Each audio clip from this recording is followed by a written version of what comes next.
consistent action. Takes guts. You got to dig down deep to gut it out. Keep on going again and again and again until you make it happen, because you know that it's possible. Now, what do you do during the hard times, Les? Here's what you must do. Number one is you must have faith. Paul said you must have the faith to call forth those things that be not as though they were. Judge not according to appearances. Don't judge your circumstances and the possibilities for your future based upon what you have now and because of what's going on now. No. That's not the real reality there. What you're going through, if you're going through some hard times, it has not come to stay. It has come to pass. It's all right. Now, second thing is, repeat this after me. Something you should affirm to yourself every day. Repeat this, please. No matter how bad it is, or how bad it gets, I'm going to make it. Say that to yourself every day. That's what I used to say to myself. When I would get up in the Penobscot building and I had to go into the bathroom and bathe in the bathroom sink, I had written on the mirror that I put up there, just pasted up, and I read, no matter how bad it is or how bad it gets, I'm going to make it.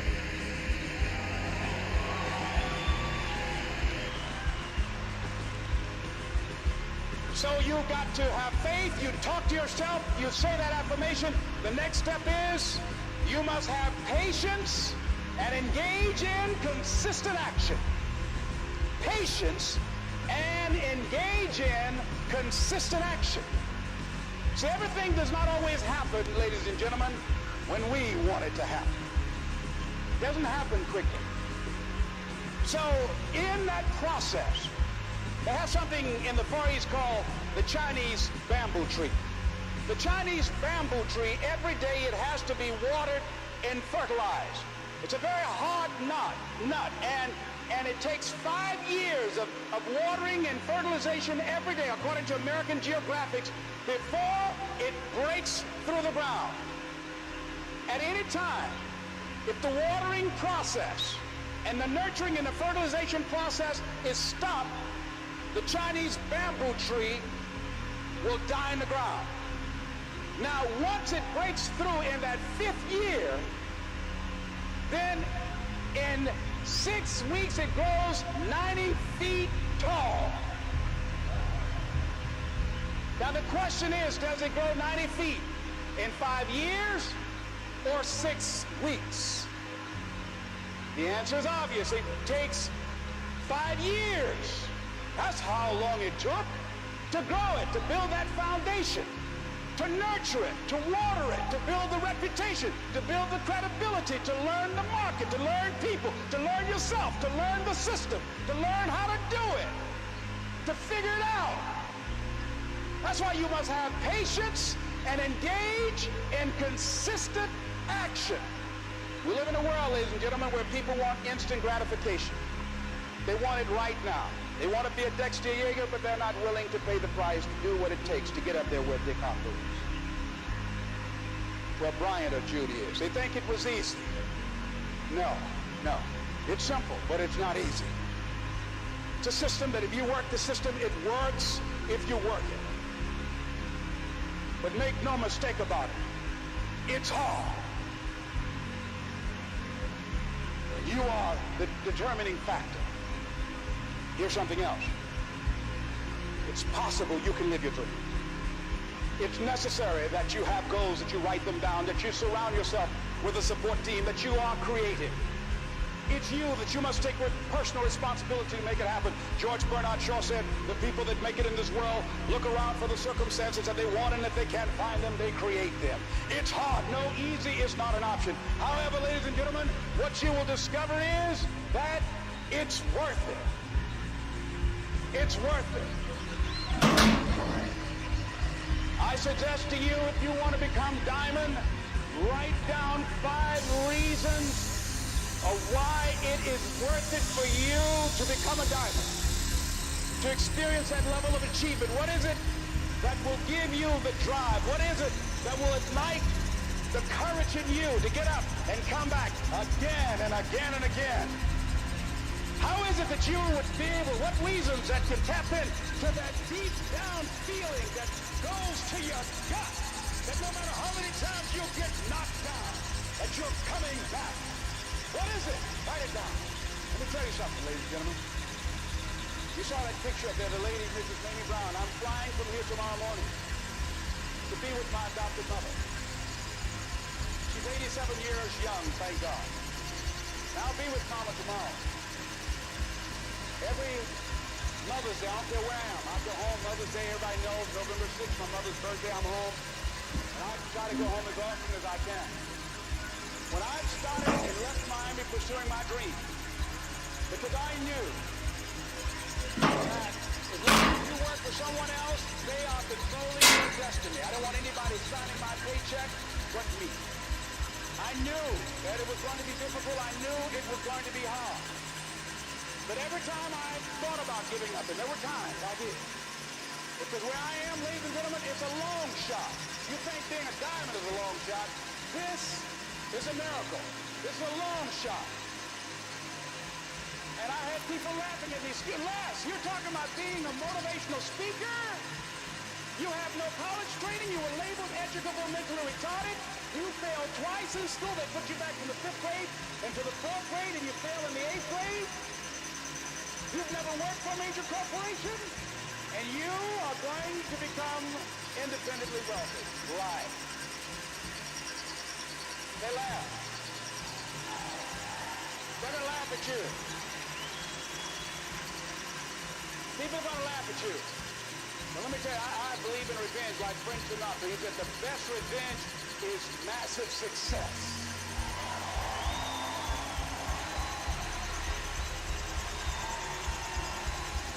It's a long shot. Being here with you today in this dome, it's a long shot. No college training, labeled educable, mentally retarded, but I kept running toward my dream. Don't stop. Don't stop. Don't stop running toward your dream. You can live your dream. What if we have that kind of attitude? The cause we possess. Nobody believes in you. You've lost again and again and again. The lights are cut off. But you're still looking at your dream, reviewing it every day, and say to yourself, it's not over until I win.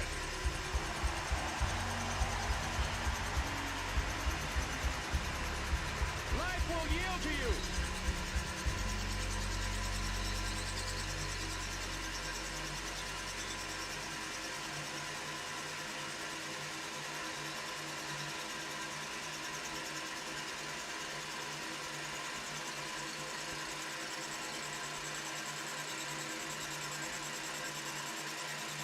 Know within yourself that there's something you want to do, and I believe that all of us are born with a purpose, that all of us have something that we are supposed to do, and all of us have some goodness within us, and that goodness gives us the responsibility to manifest our greatness.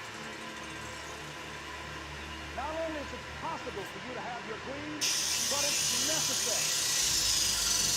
It's necessary that you have it, that you work on it, that you develop yourself, that you go for what is yours in the universe. Every single day you better be spending time on your way. You better be spending time on it. You ain't got time to wait. It's just a thing of character. Not a title in your street. Not success in your street. The character defines success, defines the street. It starts right there. You're wanting thousands of hours of training.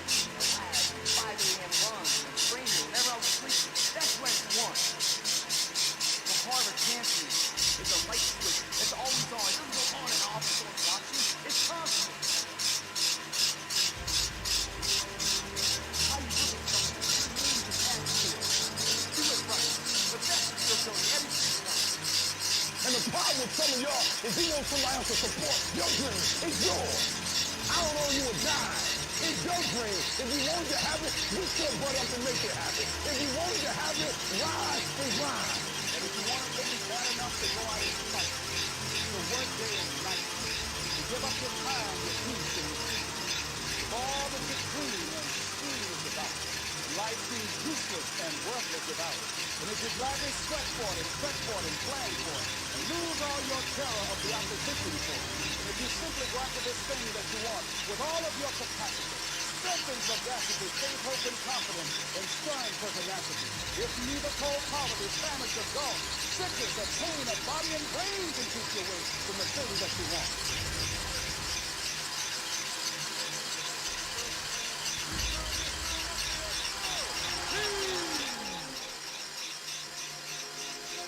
Now that's that thing called life, is that it is always changing. Sometimes you're up, sometimes you're down. I can tell you that now. Be aware of that. Things are not going to work out exactly right. For a time they will, sometimes. And that's when life is just playing a game with you. I don't want to play with you. I don't care how good you are. I don't care how talented you are. I don't care how much you work on yourself. There are some times when things aren't going to go right. They just are not going to go right. There are times when anything that can happen will happen.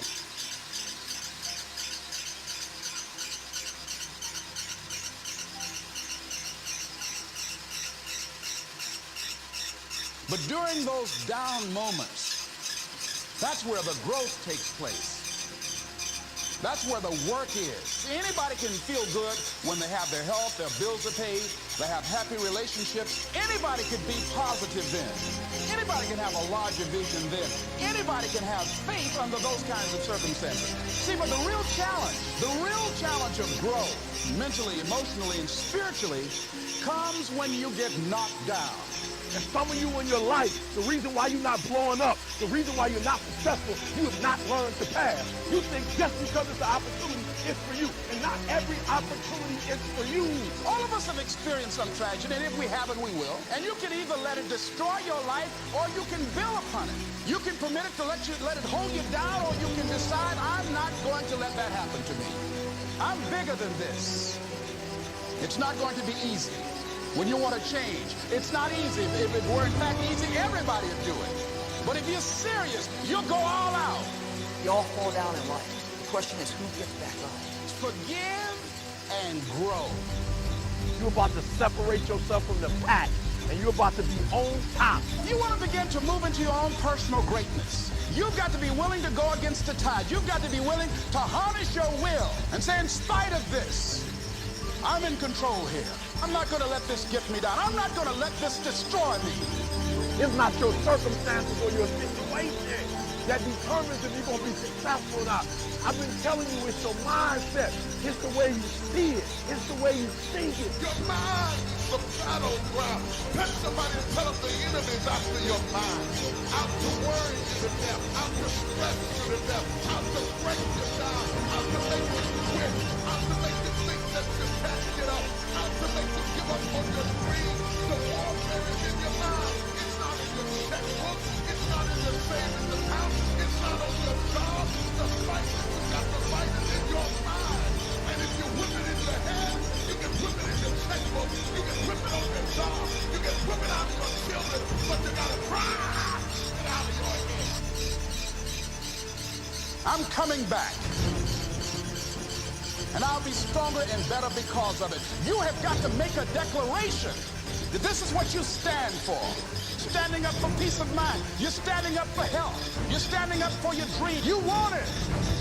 And you're going to go all out to have it. Let it go and begin to focus on developing myself. And I say to you, you're going to have people to do things to you. Things are going to happen to you. And the most important thing to do is to harness your will and let it go. Move so you can grow. So you can get on with your life. It doesn't matter about what happens to you. What matters is, what are you going to do about it? When you want something bad, you can't count the cost. Because if you count the cost and you see how much it costs, you might quit.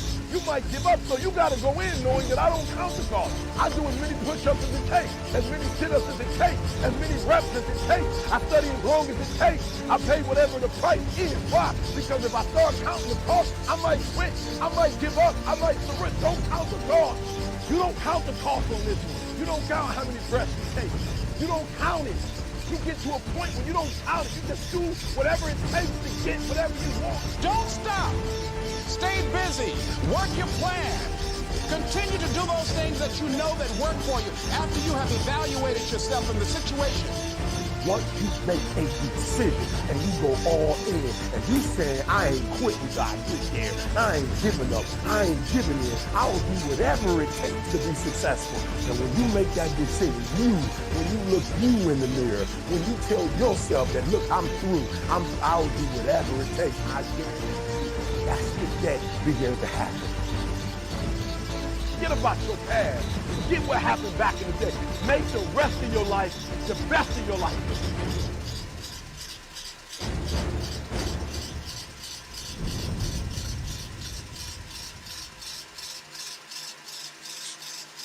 I don't know what that dream is that you have. I don't care how disappointing it might have been as you've been working toward that dream. That dream that you're holding in your mind, that it's possible. That some of you already know that it's hard. It's not easy. It's hard changing your life.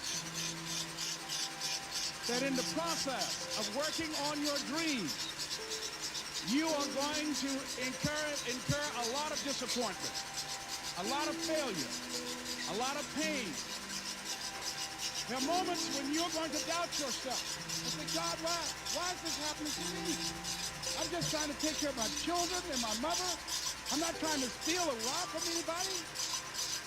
How does this have to happen to me? For those of you that have experienced some hardships, don't give up on your dreams. Their rough times are going to come, but they have not come to stay. They have come to pass. Greatness is not this wonderful, esoteric, elusive, God-like feature that only the special among us will ever taste. You know, it's something that truly exists in all of us. It's very important for you to believe that you are the one.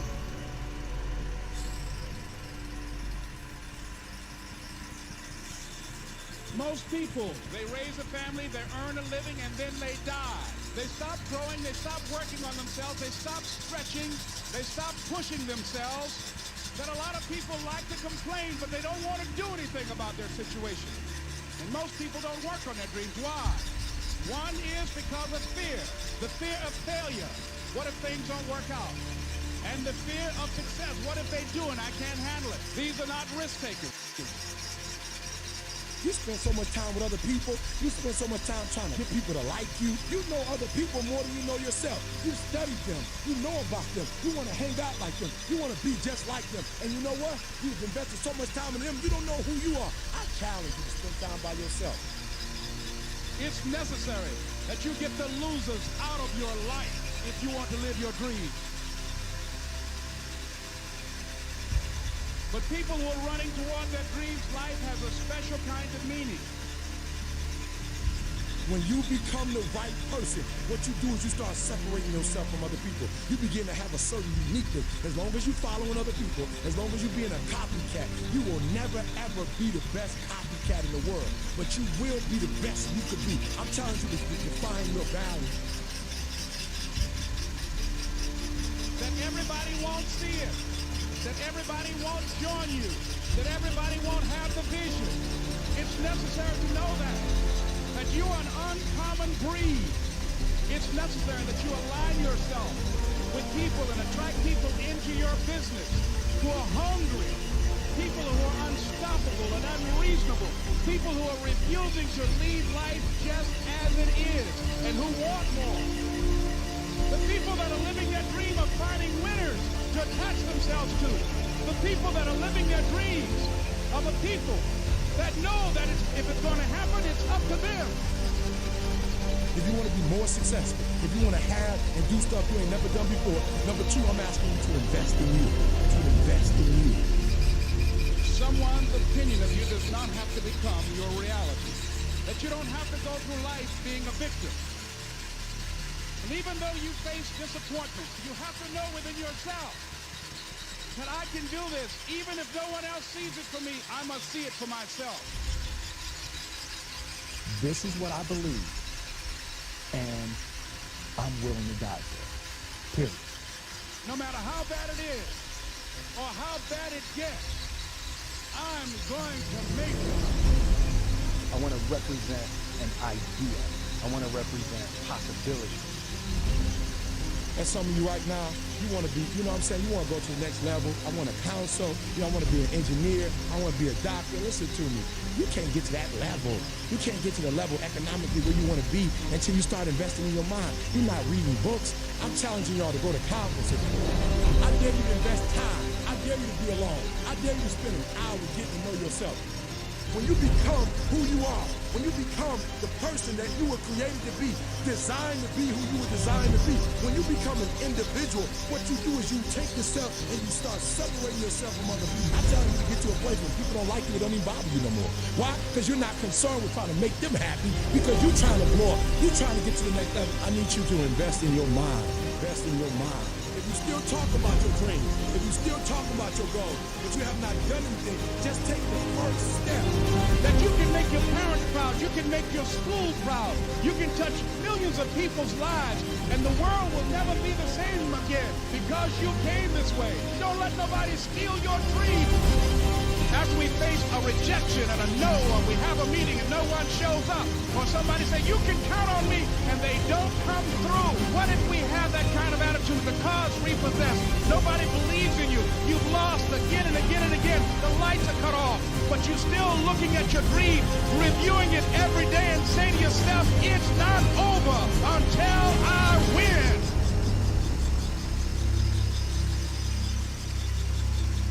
You can live your dream.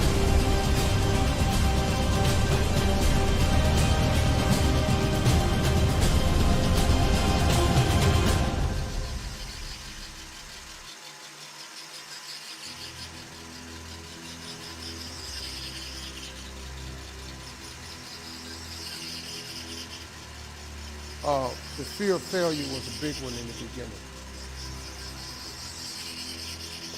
Because what happened to me was, I was 27 years old and I was like miserable. And you know, I just kept trying to figure out what my life was for. You know, because I discovered something that the two most important days of your life are the day you're born and the day you discover why. And at 27, I just hadn't figured out the why. And I walked into a comedy club October 8th, 1985. First time ever in a comedy club. Didn't even know comedy club existed. I actually went there on a dare. A girl dared me to go to this comedy club because she knew I was funny. I won amateur night that night, October 8th, 1985. I went to work the next day and quit my job. I won $50 and I went to work and quit my job. The day I quit, my boss, as I put my box on his desk and told him I was leaving to be a comedian, he talked me right out of it. He said, Steve, you're not even funny. He said, I've never heard you say anything funny since you've worked here. I've been selling insurance for 2 years. He said, are you kidding me? You've got a family. You put that stuff back on your desk and I'll give you your job back. But don't you ever come in here again with something ridiculous. You're gonna be a comedian. I took all my back to my desk and put that back on my desk. Dude named Russell Middlebush came up to me and said, hey, Harv, I thought you was quitting today, man. I said, nah, I talked to Tom and he told me I wasn't funny. He said, he don't know you. He said, dog, you the funniest dude I know. He said, man, see, and then he looked at me, he was so hurt. He said, damn, dog, I told everybody you was leaving today. He said, man, I can't believe you letting that tell you what to do. And he swole me back up because I had been deflated. And I took that box right back in and I said, Tom, hey man, I'm really funny, I'm gonna make it. He said, I'll tell you what, you leave out this door, don't ever come back in here again. So I tried to shake his hand. I said, I'm not shaking your hand. He said, you're making a huge mistake leaving your family out like this. He was right, I became homeless. I made a big mistake. I became homeless, I lived in a car for 3 years. Probably about 20 years after that, he was at a show. And he said, I came to the show, I saw this Steve Harvey. He said, I couldn't believe it was you. He was backstage, he said, oh my God, I always knew you were gonna make it. But that was, overcoming that was my biggest. And then none of my family believed in it. The only family member I had that thought it was a good idea was my father. Because my father was really funny. He just grew up in a time for blacks that was very different. And he just said, son, if you think you can make it, get on out there and get the stuff. My father was born in 1914. It wasn't good. My grandfather was a slave. My grandfather was born into slavery. My grandfather was a slave when he was 12. So my background of people becoming successful was like, and my dad was the only one believed it. Everybody else told me no. Laughed at me, all kinds of When you're going through stuff like that, man, it's pretty easy. I almost gave up. You know, everybody has a turn back moment. I almost gave up a couple times because it got pretty hard for me. I was going to ask my father to come home and stay there for 3 months and get a job. Because my father had a rule for all the boys, once you leave the house, you can't come back. He was pretty strong with that rule. The girls could come back home anytime they wanted to. The boys, you can't come back here. So calling him and asking him, could I come home, was pretty tough. And then I got a phone call. You know, remember back in the day, you had an answer machine and you could press in a code and you could play your messages back. I was about to give up and I pressed the code one day and there was a guy named Chuck Sutton from Showtime at the Apollo. And he said, hey, we got a gig for you Sunday night. If you can get here, we'll put you on TV Sunday night. It was a Thursday. I'm in Florida. I got $35. I'm homeless. I'm fitting to give up. And I didn't have enough money to get to New York. And I sat there and I started crying on the side of the road, man. I said, man, I finally get my shot to be on TV, and I can't even get there. So I sat there when I got through crying. I said, man, let me call back and see if he said this Sunday. So I picked up the phone and I dialed again, and they said, yeah, this Sunday. And I got ready to hang up, but another message had come through, sir. And it said, doop. It said, Steve Harvey, this is Tom Sobel from the Comedy Caravan. If you're anywhere close to Jacksonville, Florida, if you can get there Friday night, I got $150 for you. I'm in Pensacola. So I jump in the car, I got $35. I drive to Jacksonville, Florida at the Punchline. I do the gig Friday night. They give me $150. I did so good, the guy asked me to stay over Saturday night. He paid me another $150. I got $300.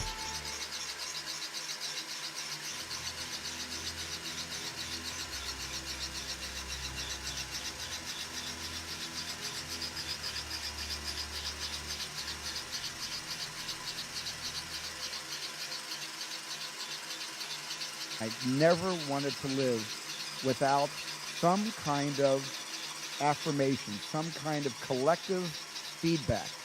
And maybe that's why my early movies were all about you. My early movies were all soliciting you, making you my partners, thinking about you behind the camera, thinking what would turn you on, what would get you excited, what would make you laugh, what would make you scream.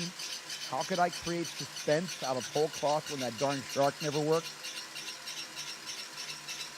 And you were my partners. My audience, you know, I collaborated with you and you collaborated with me. And I think the beginning of my career, I had this wonderful experience. And the thing I really want to emphasize is I didn't have a choice. I didn't have a choice. When you have a dream and the dream isn't something you dream and then it happens, the dream is something you never knew was going to come into your life. Dreams always come from behind you, not right between your eyes. It sneaks up on you. But when you have a dream, it doesn't often come at you screaming in your face, this is who you are. This is what you must be for the rest of your life. Sometimes a dream almost whispers. And I've always said to my kids, the hardest thing to listen to, your instincts, your human personal intuition, always whispers. It never shouts. Very hard to hear. You have to, every day of your lives, be ready to hear what whispers in your ear. It very rarely shouts. And if you can listen to the whisper, and if it tickles your heart, and it's something you think you want to do for the rest of your life, then that is going to be what you do for the rest of your life, and we will benefit from everything you do. Thank you very much.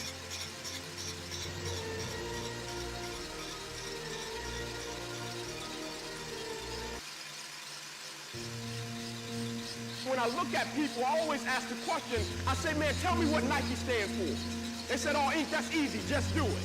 I said, tell me what Adidas stands for. Oh, Inc., that's easy, man, impossible is nothing. I said, now tell me what you stand for. When people look at you, do they think excuses? When people look at you, do they think victory? When people look at you, do they think that's a person that's going to give me everything they got, not on some days, but on every day, and it's not going to be predicated upon if I feel like it, because I think we all know if we only worked on the days when we felt like it, none of us would get much accomplished. I'm talking about the real level of commitment, not the commitment that falls in line if everything goes right. I'm speaking of the commitment that says, I am going to stay true to what I said I would do long after the move that I've set it in his life. See, most people, ladies and gentlemen, are stoppable. Most people, all you have to do is tell them no. All you have to do is make it inconvenience for them. All you have to do is make it difficult for them, and they're stuck. See, when you go to get your goal, don't think that all you have to do is think positive and everything's going to work out okie-dokie for you.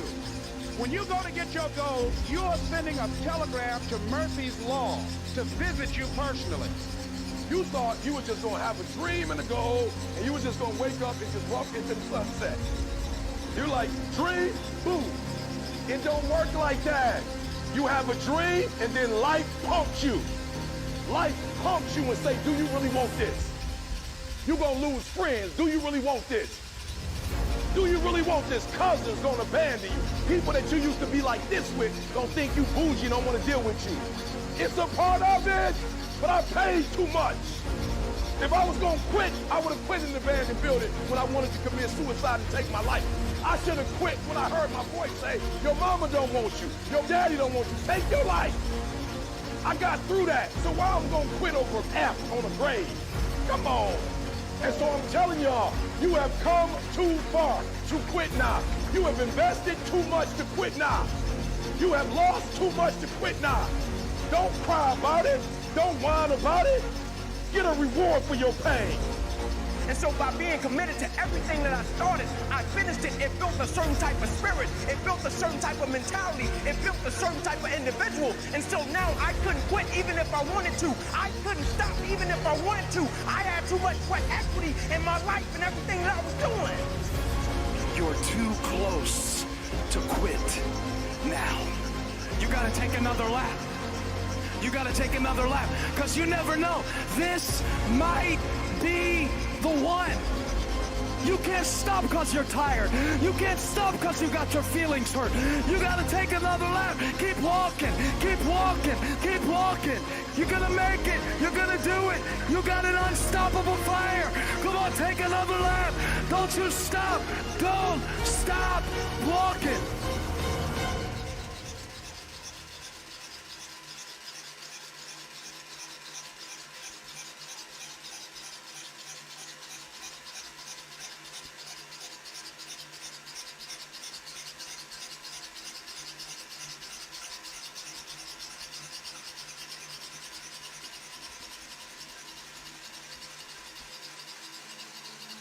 What if you give it everything you have and you come up short? What if you get weak along the way and you throw in the towel on yourself? You surrender to your emotions. What then? Everybody tripping through something. Everybody, I don't care who you are, you're going through something. But your great life is in front of you. It's not behind you. What you did back there ain't got nothing to do with what God got for you. What you did back there was learn the lessons to get you to where you are at this particular moment right here. Maybe being weary doesn't mean you're weak. We're in hell right now. And we can stay here, get the kicked out of us, or we can fight our way back into the light. We can climb out of hell. 1 inch at a time. It's okay to fall. Because when you fall, you get back up. What I need you to do is I need you to find a reason to keep going. And if you can find a reason to keep going, I know you're strong enough to do it because you're human. And every human has what it takes to get past whatever they're going through if they decide to. Push through it. Push through it. Tragedy and trials come to everybody. Only the strong survive. Listen to me very closely. Y'all running from obstacles when in fact it's the obstacle that's gonna take you to the next level. Like y'all running from pain, y'all running from challenges. You telling me how difficult your life is. Do you understand it is the difficulty that's gonna prepare you and take you to that next level? You ready to quit, you ready to give up, you ready to give in. You ready to tell me what's not working, who doing this, what's wrong? If you're not ready to get up every day and start all over again like nothing happened yesterday. Phenomenally skilled is huge. But it is a phenomenal will that says every time I get knocked down, I will get back up and I will succeed. I will not surrender. As you go through the challenges of life and you look at it and embrace whatever comes to you, don't run from it. Step toward it. Don't try and duck it like most people do. See, most people want it easy.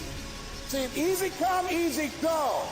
But when you go at what you're going to deal with and you deal with the difficulties of it, when you handle those hard things close at hand, making those hard decisions right now that you don't want to make, but you know that in order for you to get where you want to go, this is one of the hoops that you have to flip through. This is what you do. You are built for this. You would just believe that your day coming, that the sacrifices you are making today, they gonna pay off. But if you do not believe, it ain't gonna happen. Keep fighting in the midst of the struggle. Keep fighting. Keep thinking positive. You only lose when you quit. It'd be one thing if life was like NASCAR. When you only have one lap left, they wave the white flag to let you know this is the last one. This is it. If you can make it around here, your race is done. But life doesn't wave a white flag. So then we wave our white flag, not even knowing that just around the next turn, just around the next sacrifice, just if you can make it through this season, just if you don't give up in this trial. See, the reason you can't stop is because you might be so close. Wouldn't it be a shame for you to quit when you're this close? Wouldn't it be a shame for you to walk away when you've come this far? Wouldn't it be horrible for you to bail out when you're just this close to victory? You can't walk by what you see. You can't give up because it doesn't feel good. You can't let people talk you out of it. You can't let your emotions stop you from moving forward. Keep believing, keep moving, keep marching, keep crawling, keep inching. This might be the day. This might be the one.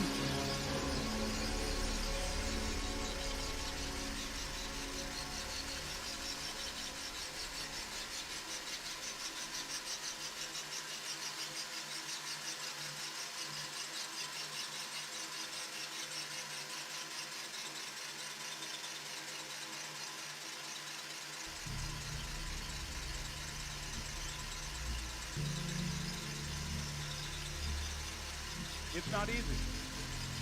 It's hard changing your life. I'm talking about a problem in my life.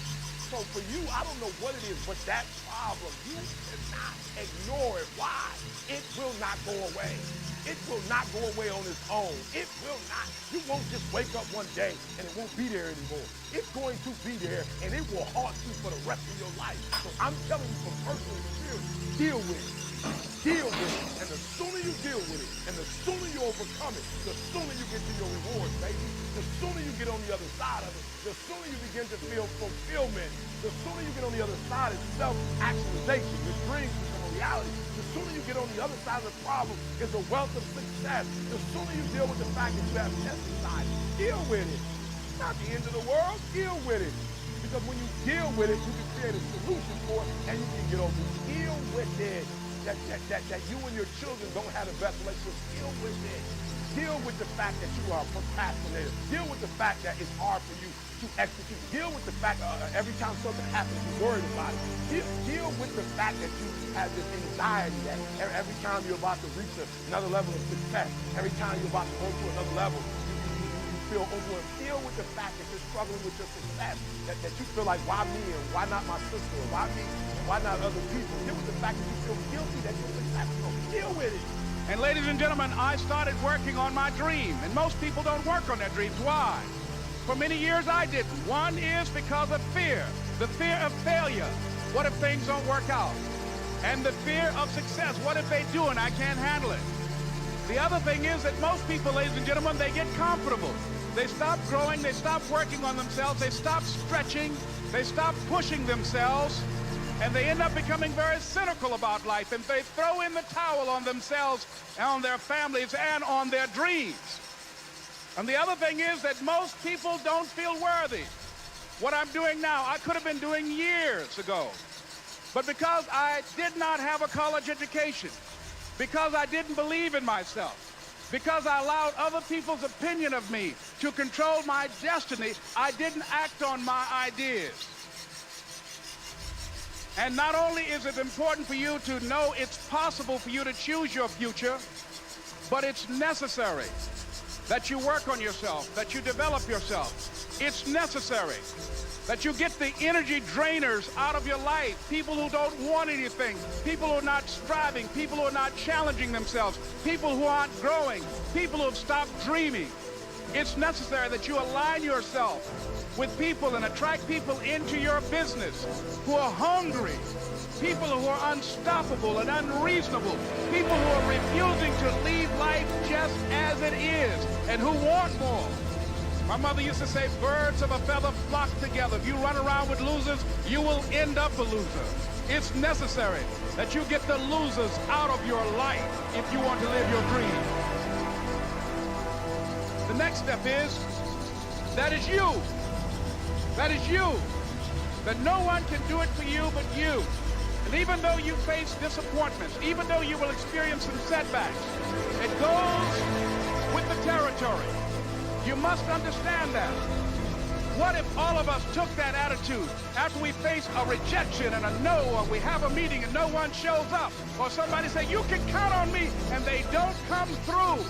What if we have that kind of attitude? The cause repossessed. Nobody believes in you. You've lost again and again and again. The lights are cut off, but you're still looking at your dream, reviewing it every day, and say to yourself, it's not over until I win.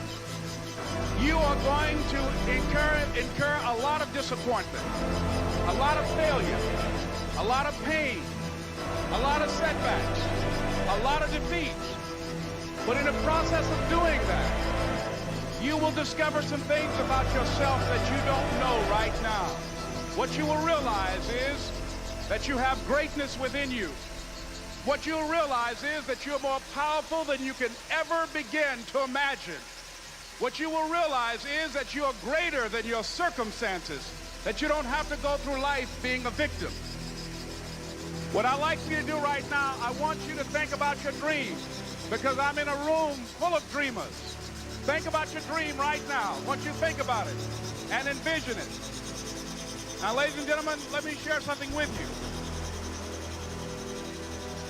I do not believe that any of us have dreams that were not given to us for the purpose of accomplishing those particular dreams. And I want to share something with you that has changed my life. That dream that you're holding in your mind, that it's possible. See, sometimes we can't say, I can do that. But what we can say, that it's possible that I can have my dream as we run toward it, as we work on it day in and day out. It's necessary to know that everybody won't see it, that everybody won't join you, that everybody won't have the vision. It's necessary to know that a lot of people like to complain, but they don't want to do anything about their situation. That you are an uncommon breed. You You have to know within yourself that I can do this. Even if no one else sees it for me, I must see it for myself. That's necessary. It's also, ladies and gentlemen, necessary that you be creative when you're working on your ideas. That you understand the importance of changing up. I can live my dream. It's necessary. I work on myself. Surround myself with winners. Become creative. It's me. I gotta make it happen.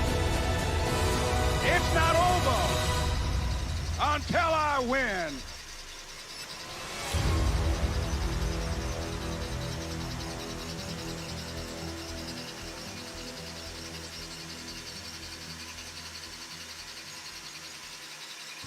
As we begin to look at what we want, as we begin to look toward the future, what's going to be crucial for you is every time you find yourself saying that you can't do something, you've got to affirm to yourself, hey, no, I can make it.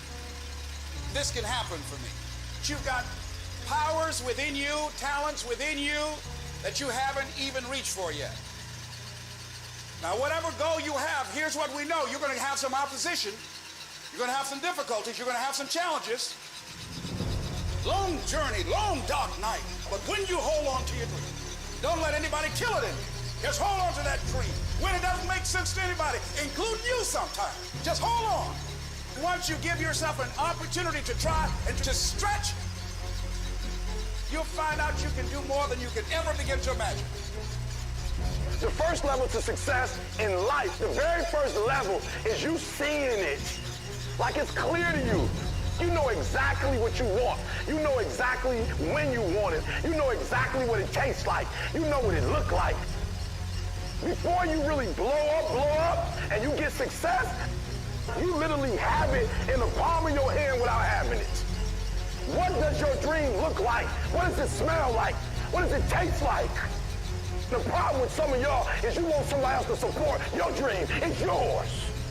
I don't owe you a dime.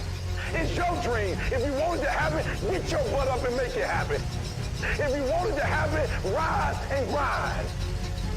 I ain't putting my dream on nobody else, and I don't care what nobody think about my doggone dream. This is my time. This is my moment. Tomorrow. Ain't no such thing as tomorrow. We only got today. It's necessary that you be patient. It's necessary that you take a stand, that you dig in. It's necessary to know there are going to be some difficult times. I know I'm going to have to take some blows.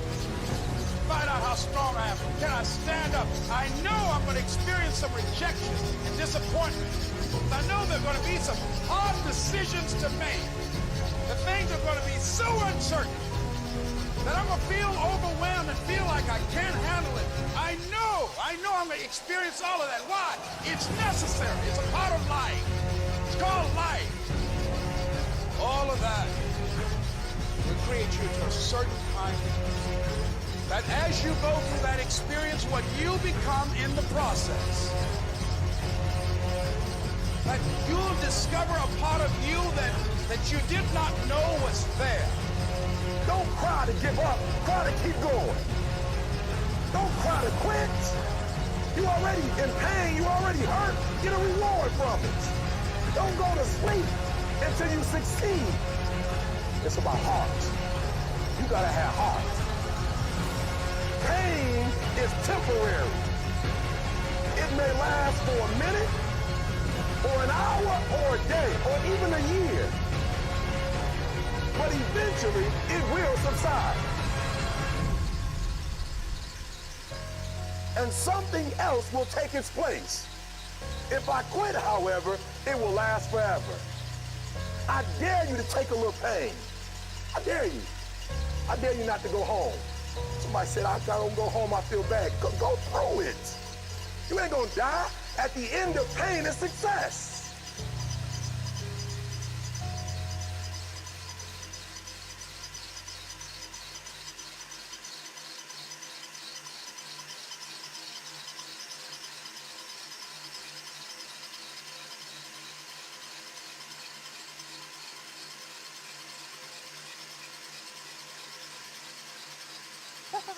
The Joe Rogan Experience. This concept of things just sort of falling into place. I'm a big believer in that too. Yeah. What is that though? Is that you getting out of your own way? Like what is that? Isn't that 70% of it? Yeah. Yeah. I'd say it's 70% maintenance of what can I do to do my part to stay out of the way. And then the other part, I always think of it as like this little super thin, invisible thread, but you can feel the tug, and you just kind of, you have to be really gentle when you have to pause when agitated, and you have to go for it when you're like, there's four walls in here, which one has the map behind it? You go, it's that one. And you knock down the wall and it's there. You know? Yeah, what is that though? That's a synchronicity. Yeah, intuition. But labeling it is very dangerous because it's so filled with woo. Yeah. So it's, you know, there's so many people that are hucksters that have like made a career out of sort of like labeling it and defining it or teaching you how to get to it. It's great because it's the commodity that you can't capitalize on, and yet if you don't show proof of its existence, you can't even, you shouldn't even be qualified to speak on it. I don't know. Right. It's the big I don't know. But when it happens, whether it happens with love or with friendship or with a career or with a path you're taking, you just know there's a smile. There's an inner smile like, yeah, this is it. Well put. I found it.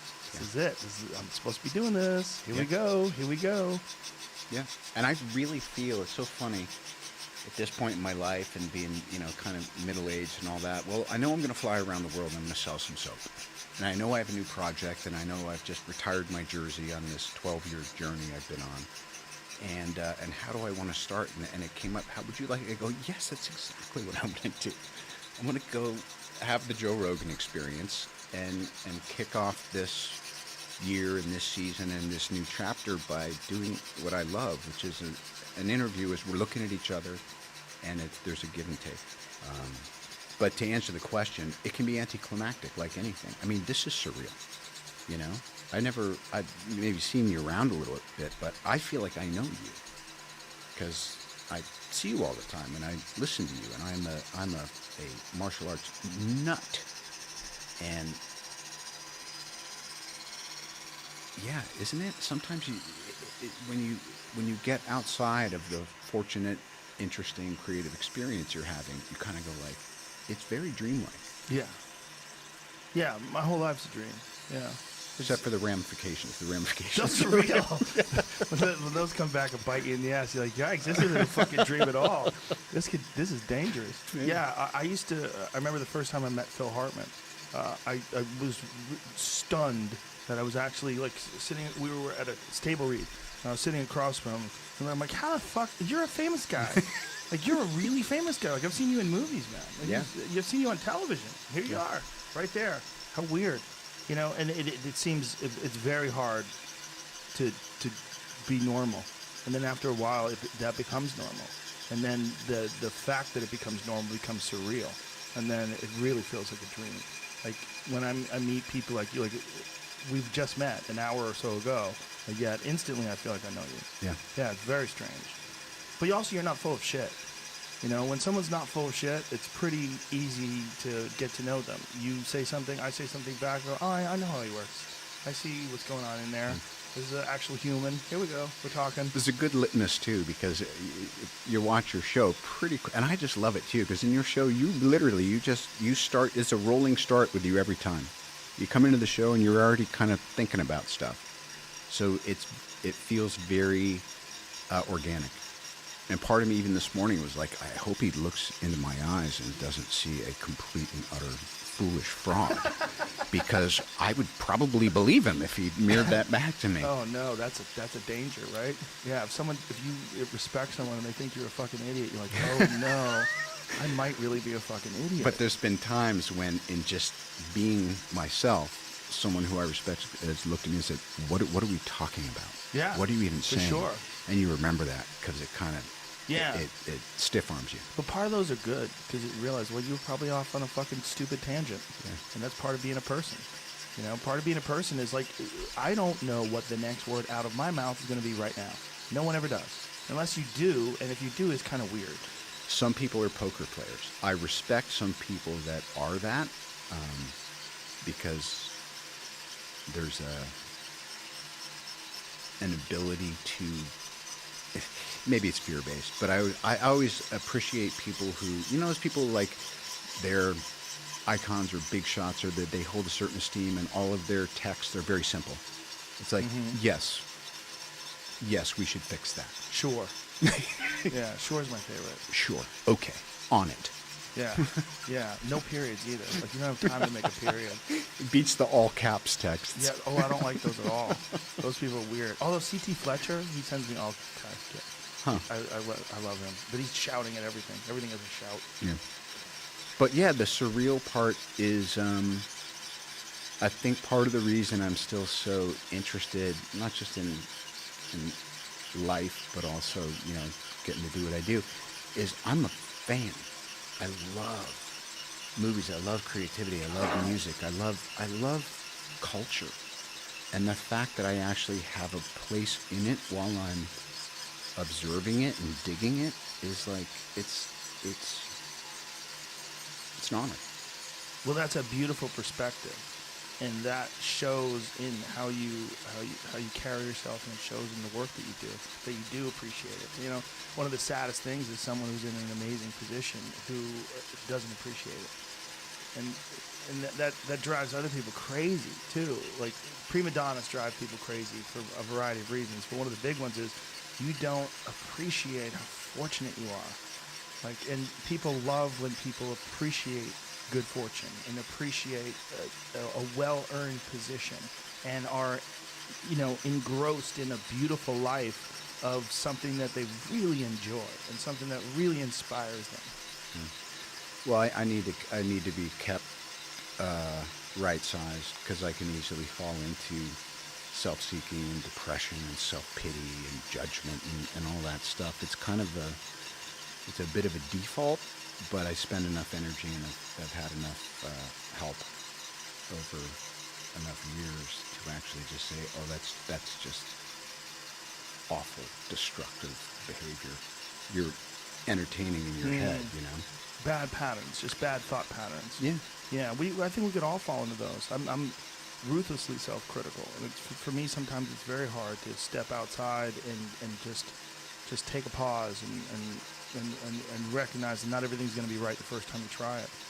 Yeah, I think that a lot of people that are really great at things, it's one of the things about them is that they're not very satisfied with their work.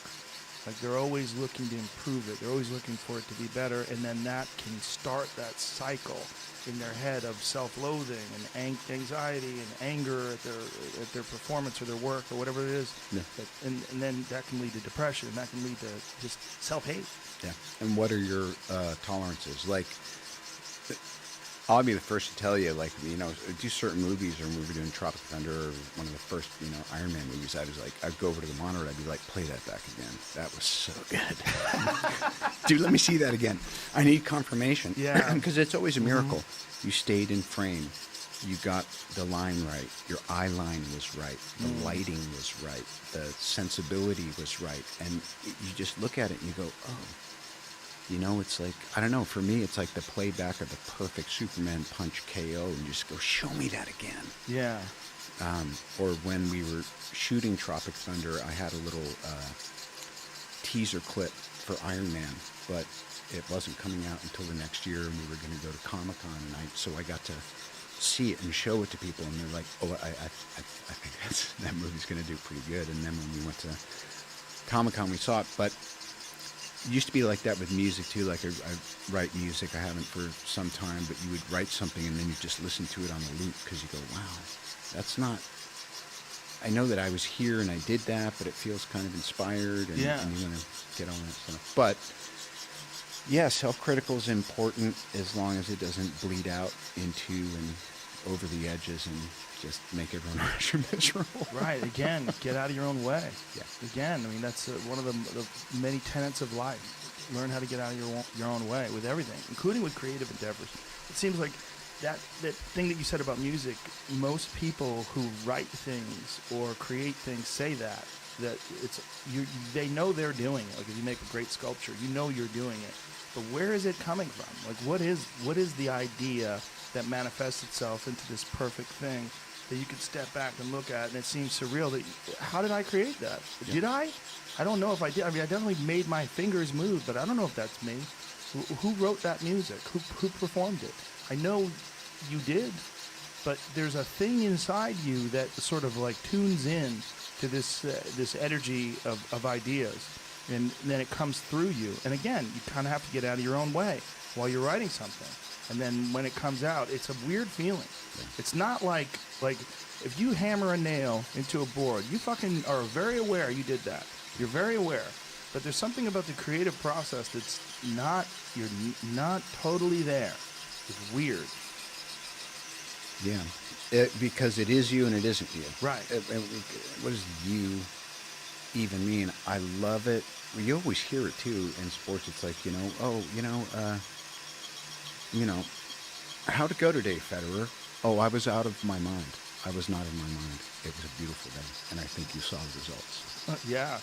Sure. Fluid, effortless, poetic. Well, fighters talk about that all the time, that like especially a counter shot. Like they land something and they don't even have any idea they're going to do it, and they did it, and then it caused the knockout. It's their training manifests itself in this one special, beautiful moment where bang, this thing happens, and then they see the guy drop and like, holy shit. Oh yeah. And then they walk away, and it's the work. There's so many things involved, right? There's so many moving pieces. You have to be working on your own mind to learn how to get out of your own way. You also have to be like really engrossed in whatever the activity is that you're doing, like obsessed, in love with it, passionate about it. And then you have to have the discipline to show up and actually do the work. There's so many different moving pieces, and it all has to be managed, and it's not solid. It's like a fucking raft on the ocean. It's moving around. You're always trying to like figure out how to keep it moving and functional. And it always seems unmanageable. And after it's over, you're always like, ugh, how the fuck does that even work? Yeah, we call it the fader board. Ah, It's yeah. that weird thing of right. like, how do you get it all?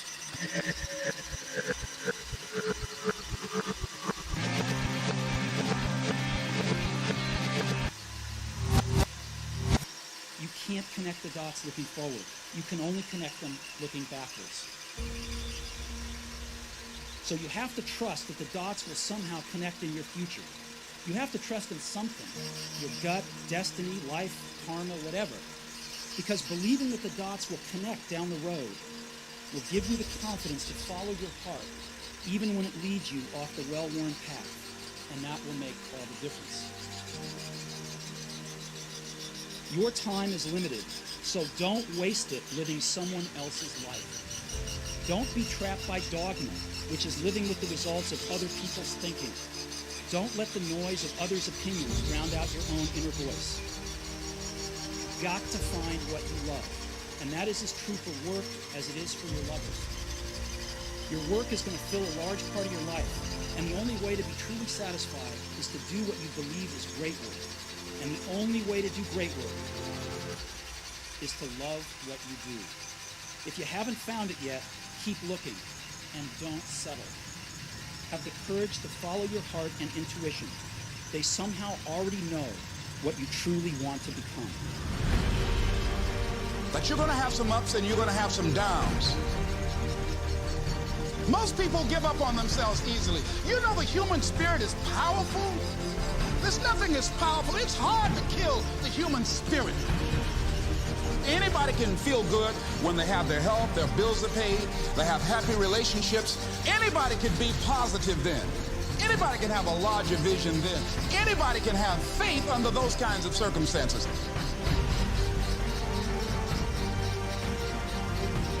The real challenge of growth, mentally, emotionally, and spiritually, comes when you get knocked down. It takes courage to act. Part of being hungry when you've been defeated, it takes courage to start over again.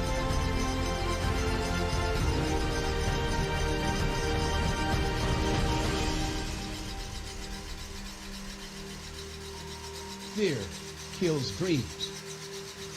Fear kills hope. Fear put people in the hospital.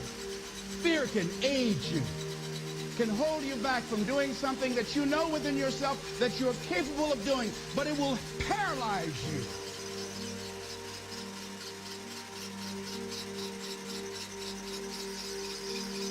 At the end of your feelings is nothing. But at the end of every principle is a promise. Behind your little feelings, it might not be absolutely nothing at the end of your little feelings. But behind every principle is a promise. And some of you in your life, the reason why you're not at your goal right now, because you're just all about your feelings. You all on your feelings. You don't feel like waking up. Who does? Every day you say no to your dreams, you might be pushing your dreams back a whole 6 months, a whole year. That one single day, that one day you didn't get up could have pushed your stuff back I don't know how long. Don't allow your emotions to control you. We are emotional, but you want to begin to discipline your emotion. If you don't discipline and contain your emotions, they will use you.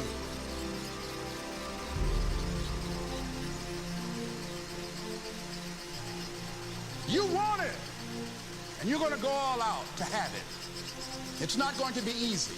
When you want to change, it's not easy. If it were in fact easy, everybody would do it. But if you're serious, you'll go all out.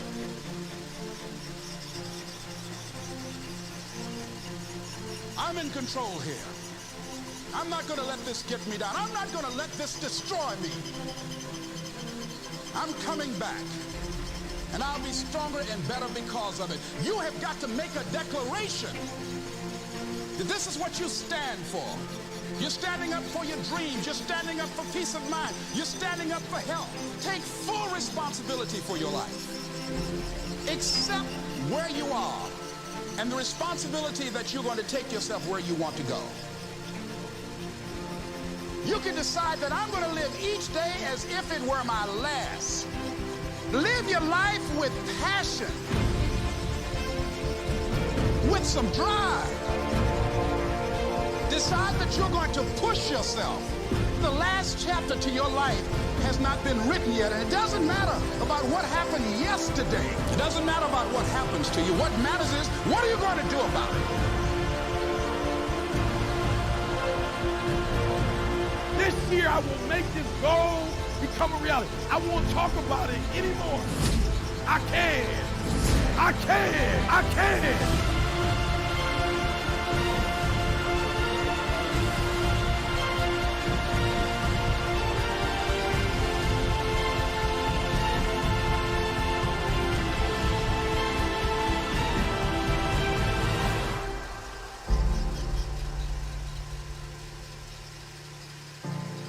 Persevere, I think, is important for everybody. Don't give up. Don't give in. There's always an answer to everything.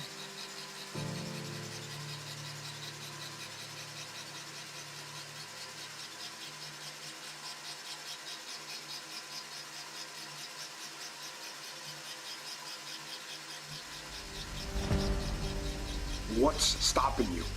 Are you too tired? Didn't get enough sleep? Don't have enough energy? Don't have enough time? Is that what's stopping you right now? Don't have enough money? Is that the thing? Or is the thing that's stopping you, you? Excuses sound best to the person that's making them up. Stop feeling sorry for yourself. Get off the pity potty. Telling everybody your sad and sob stories, trying to get people to show up to your pity potties and your pity parades. If you ever see me in a Rolls Royce, a 6 or 7-star hotel, living my life to the fullest, don't get jealous of me, because I worked my ass off to get it. Nobody handed me nothing. Wake your ass up. Awaken the beast inside. It's game on. It's go season. It's time for you to take advantage of the access and the resources that you have in your country and your community. You got a problem with your life. You got a problem with your environment. Do something about it. If you want it, go get it. Recognize The excuses are not valid. They're conjured up, they're fabricated, they're lies. And how do you stop the lies? You stop the lies with the truth. And the truth is, you have time.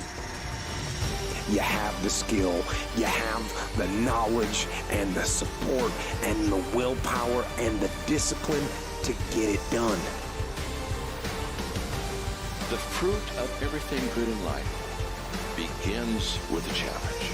Everything is uphill that's worthwhile. And it's not going to come to you, and it's not going to fall in your lap, and it's not going to be something that, oh my God, it just was so simple. It's always going to be difficult.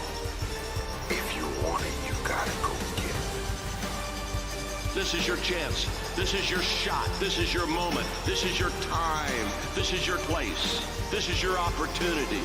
This is my time. This is my moment. Tomorrow, tomorrow, tomorrow. Ain't no such thing as tomorrow. We only got today. It's your dream. If you wanted to have it, get your butt up and make it happen. If you wanted to have it, rise and grind. You still got work to do. Stay on that basketball court. Stay on that football field. It's grind season, homie.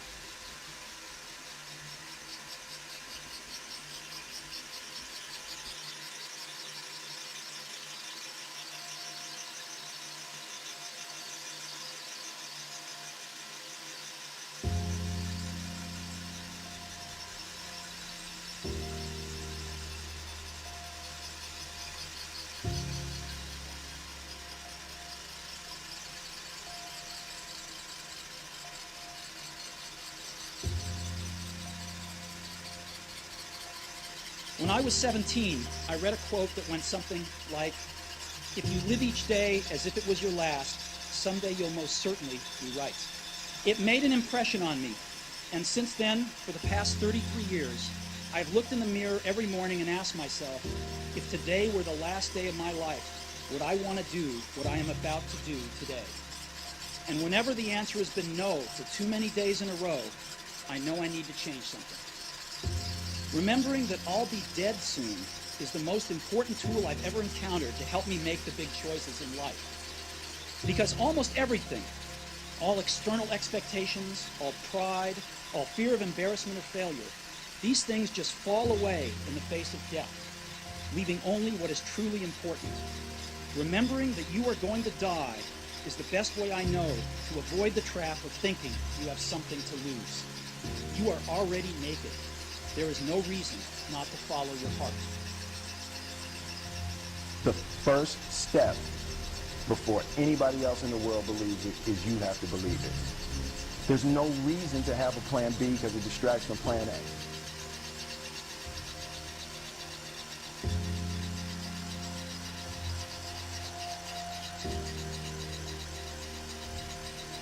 I honestly believe that if you're focused and passionate and driven, you can achieve anything you want to achieve in life.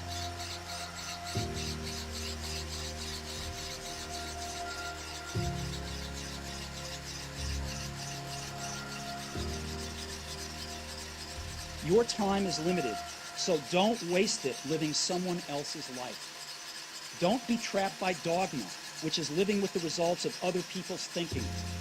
Don't let the noise of others' opinion drown out your own inner voice.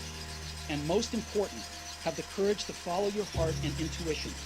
They somehow already know what you truly want to become. And ladies and gentlemen, I started working on my dream. And most people don't work on their dreams. Why? For many years I didn't. One is because of fear. The fear of failure. What if things don't work out? And the fear of success. What if they do and I can't handle it? The other thing is that most people, ladies and gentlemen, they get comfortable. They stop growing, they stop working on themselves, they stop stretching, they stop pushing themselves, and they end up becoming very cynical about life, and they throw in the towel on themselves, on their families, and on their dreams. The limitations exist only in our minds, and if you start using imagination, then your possibilities become limitless. If you're passionate and driven and focused in what you do, if you're really good at it, people will take notice. That's basically it.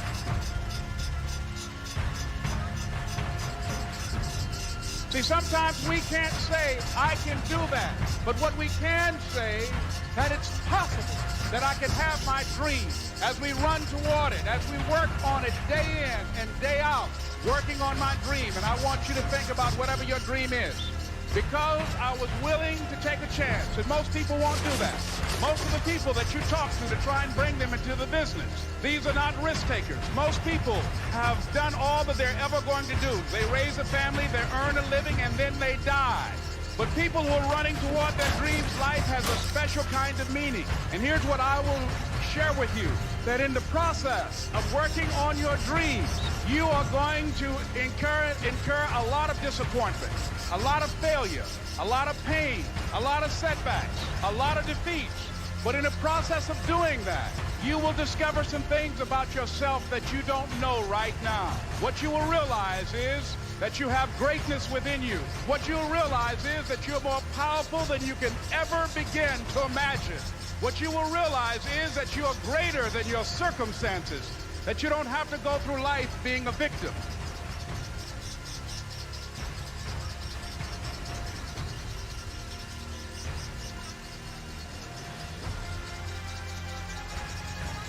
A redemptive power that making a choice has, you know, rather than feeling like you're at effect to all the things that are happening.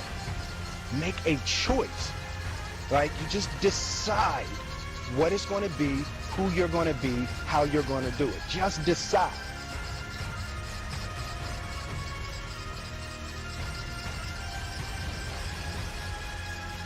The most important thing is this: to be able at any moment to sacrifice what you are for what you will become.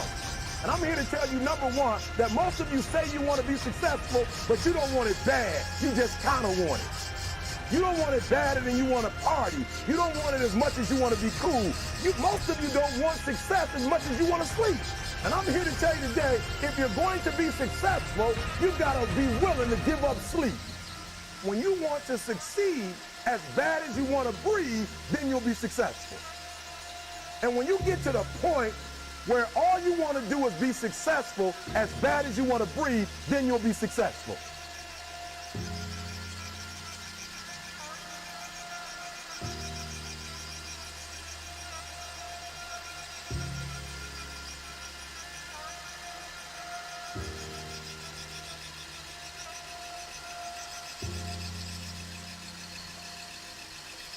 The thing I really want to emphasize is I didn't have a choice.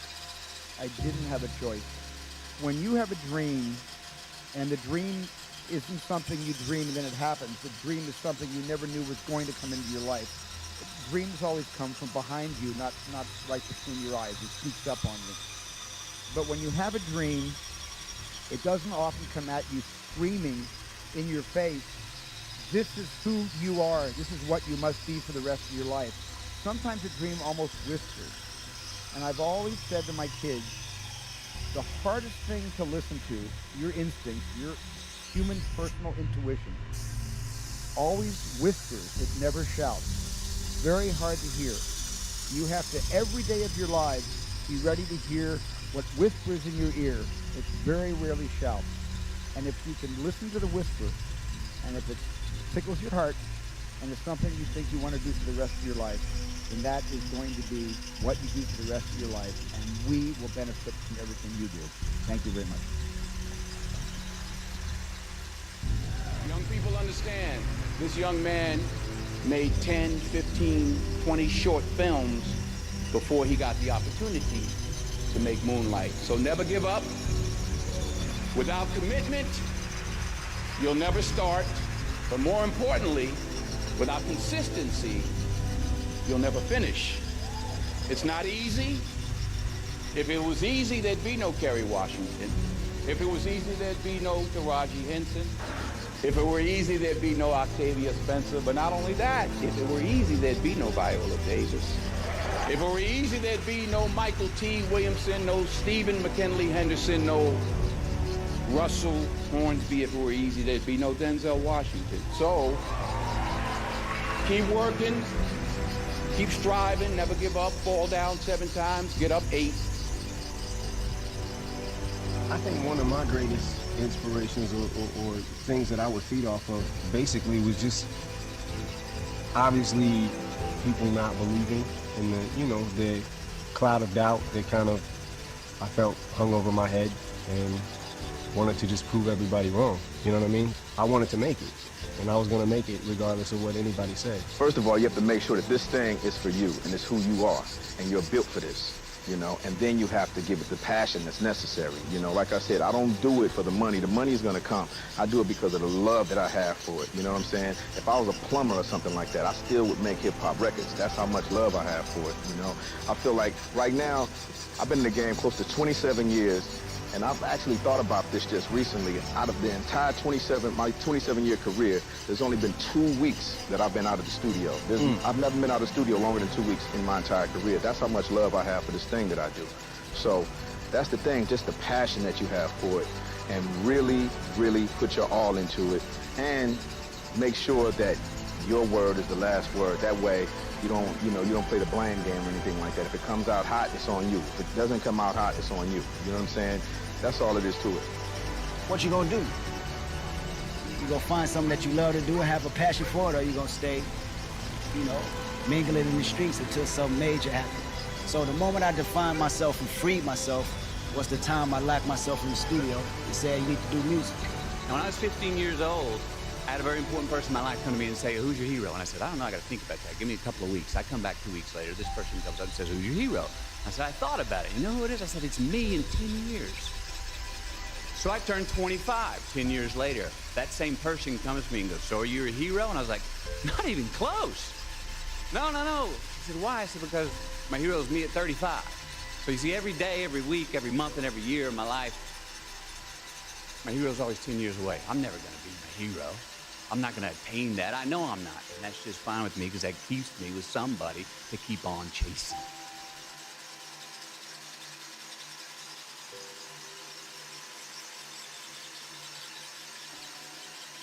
For those of you that have experienced some hardships, don't give up on your dream.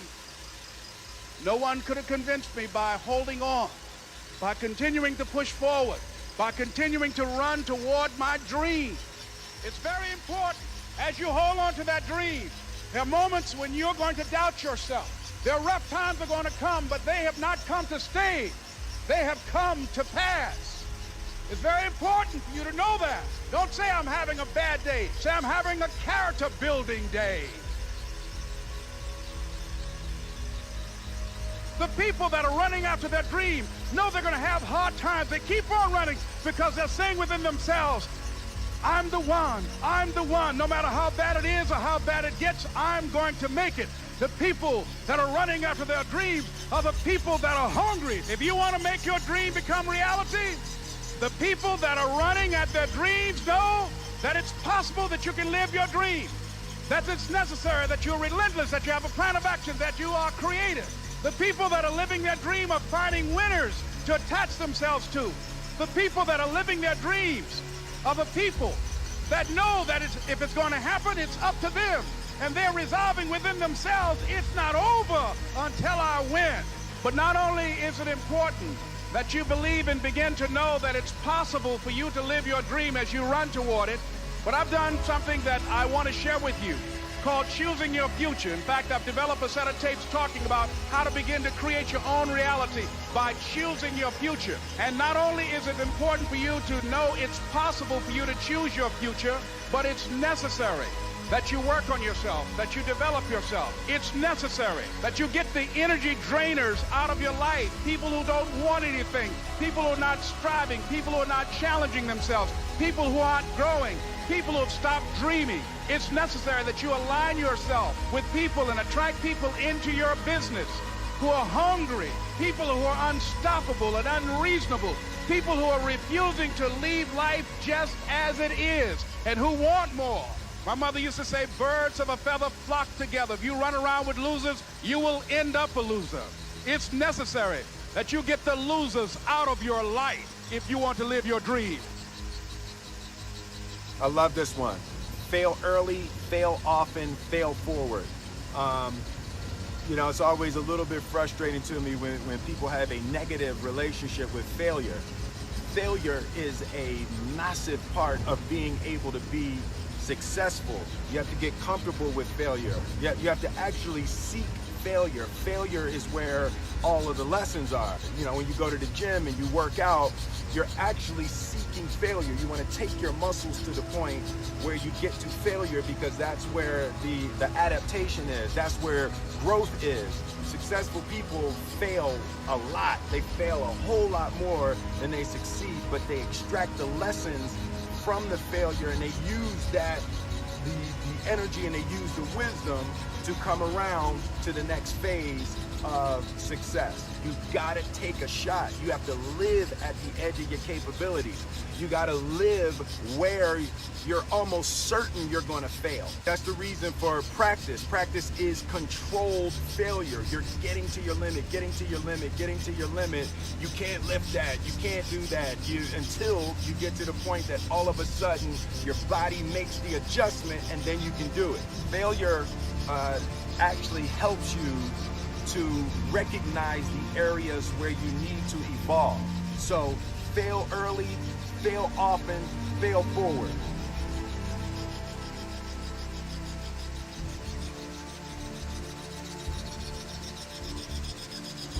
Why do you want to be a champion? Or what do you want to accomplish? Why are you training? And the guy would get up and he would say, well, I want to train because I think that if I get muscular and, you know, I feel like I'm getting the kind of definition, then I maybe can enter a bodybuilding competition. I said, sit down. Because if you think this way, you're going to be a loser. You're never going to make it, because there's no maybe. You got to get up and say, I want to be a champion. Ain't nobody gonna get in shape until you go to the gym and do the work. Everybody want money, but you ain't doing shit to go get it. Everybody want a better life for their career and their family, but you ain't doing nothing to go get it. And I'm saying to you, what if all of us took that attitude after we face a rejection and a no, or we have a meeting and no one shows up, or somebody say, you can count on me, and they don't come through? What if we have that kind of attitude? The car's repossessed. Nobody believes in you. You've lost again and again and again. The lights are cut off, but you're still looking at your dream, reviewing it every day, and say to yourself, it's not over until I win.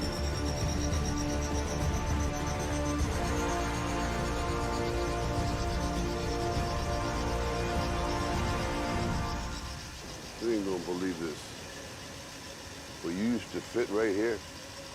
I'd hold you up and say to your mother, this kid's gonna be the best kid in the world.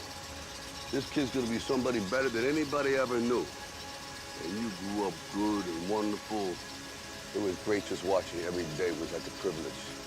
Then the time come for you to be your own man and take on the world, and you did. But somewhere along the line, you changed. You stopped being you. You let people stick a finger in your face and tell you you're no good. And when things got hard, you started looking for something to blame, like a big shadow. Let me tell you something you already know. The world ain't all sunshine and rainbows. It's a very mean and nasty place, and I don't care how tough you are, it will beat you to your knees and keep you there permanently if you let it. You, me, or nobody is gonna hit as hard as life. But it ain't about how hard you hit. It's about how hard you can get hit and keep moving forward. How much you can take and keep moving forward. That's how winning is done. Now, if you know what you're worth, now go out and get what you're worth. But you gotta be willing to take the hits and not pointing fingers saying you ain't where you want to be because of him or her or anybody. Cowards do that, and that ain't you. You're better than that. I don't know what that dream is that you have. I don't care how far-fetched it might appear to be.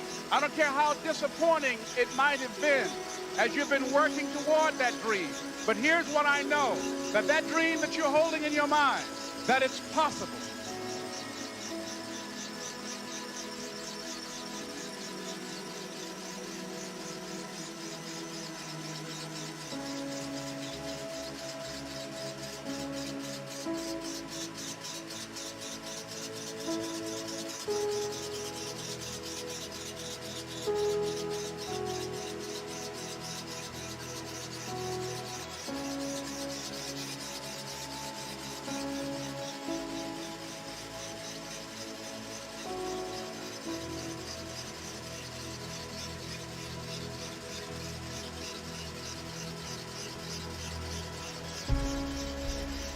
Greatness is not this wonderful, esoteric, elusive, God-like feature that only the special among us will ever taste. You know, it's something that truly exists in all of us. It's very simple. This is what I believe, and I'm willing to die for it.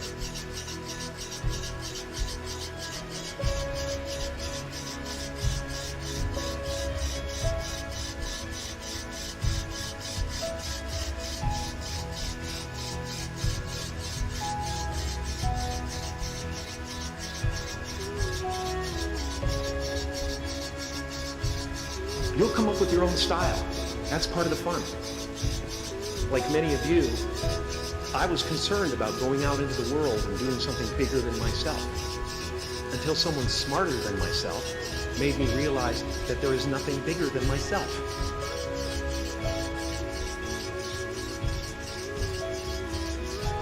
I love living. I think that's infectious. It's something that you can't fake.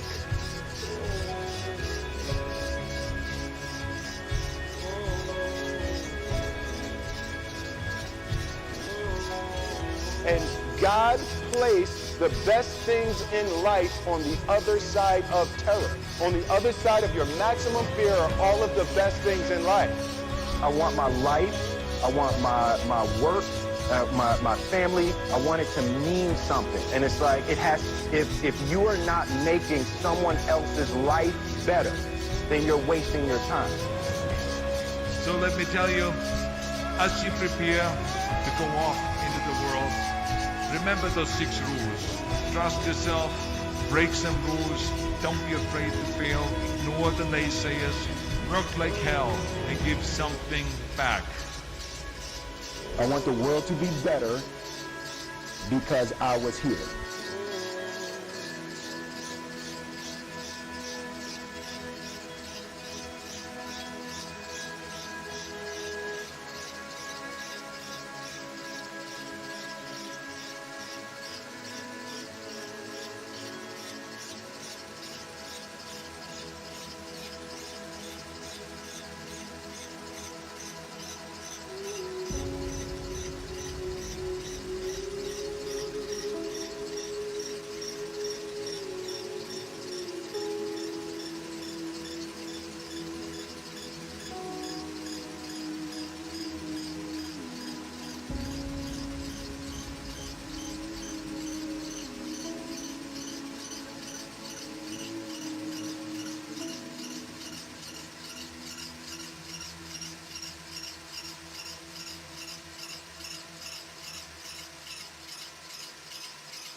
You know, as we come to the end of this phase of our life, we find ourselves trying to remember the good times and trying to forget the bad times. We find ourselves thinking about the future. start to worry, thinking, what am I going to do? Where am I going to be in 10 years? But I say to you, hey, look at me. Please, don't worry so much. Because in the end, none of us are very long in this life. Life is fleeting. And if you're ever distressed, cast your eyes to the sunny sky. And the stars are strung across the velvet night. And a shooting star streaks through the blackness, turning night into day. Think of it. Think of me. And make your life spectacular. You know I did.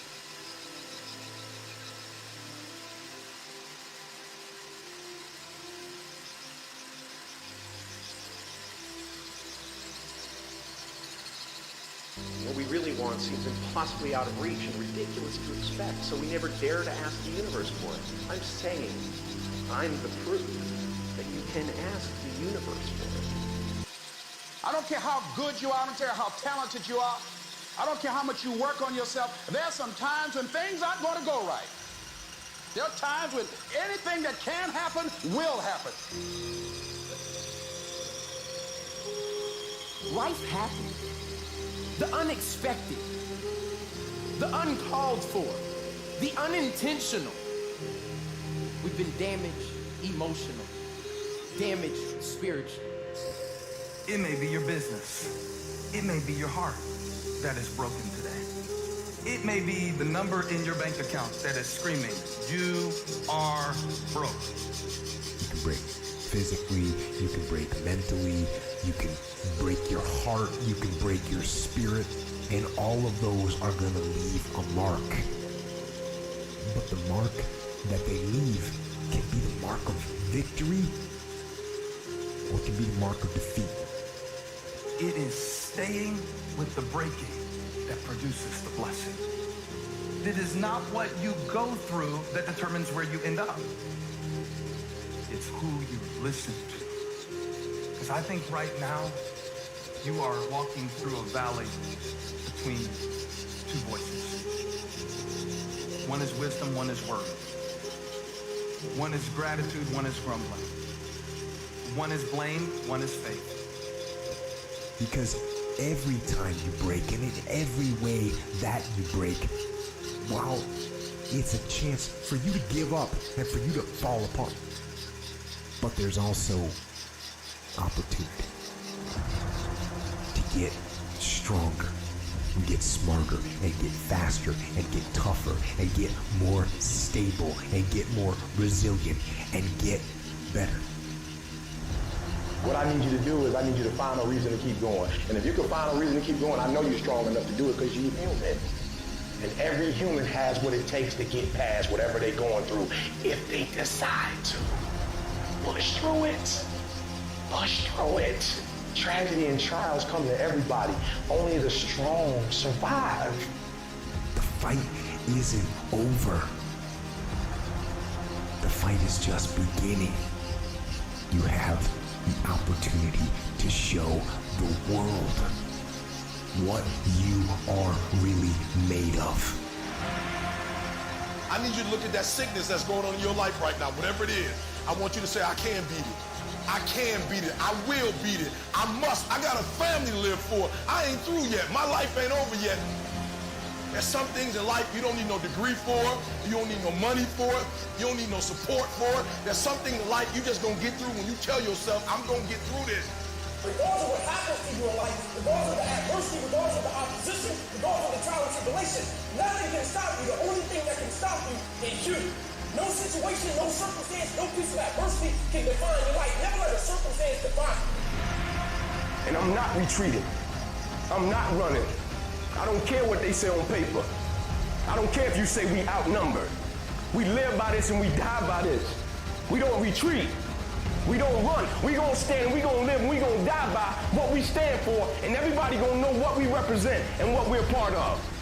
I got staying power. I got staying power.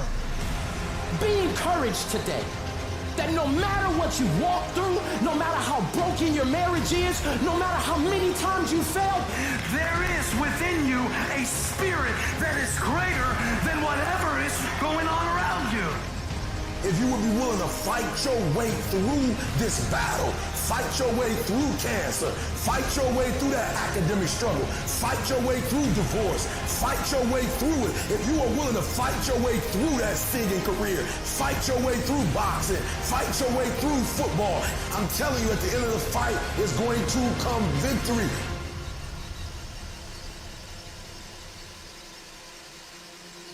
And as you crawl up and out of that dismal and wretched place, as you rise above what you were, and as you take the form of who you are supposed to be, you will see that in the very act of standing up, in the very act of fighting on, you will become and you will remain unbroken.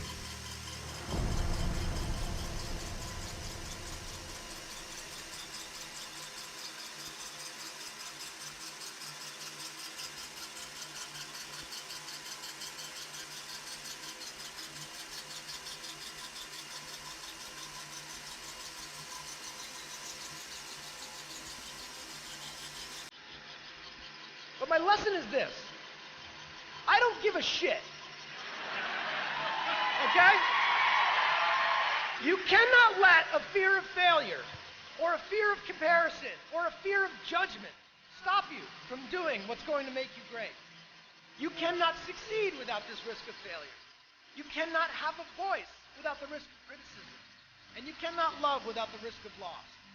You must go out and you must take these risks. And people will tell you to do what makes you happy, but a lot of this has been hard work. And I'm not always happy. And I don't think you should do just what makes you happy. I think you should do what makes you great. Do what's uncomfortable and scary and hard, but pays off in the long run. Be willing to fail. Let yourself fail. Fail in the way and the place where you would want to fail. Fail, pick yourself up, and fail again. Because without this struggle, what is your success anyway? Look, as best we know it, we have one life. In it, you have to trust your own voice, your own ideas, your honesty, your vulnerability, and through this you will find your way. You do not have to be fearless. Just don't let fear stop you. Live like this as best you can, and I guarantee you will look back on a life well lived.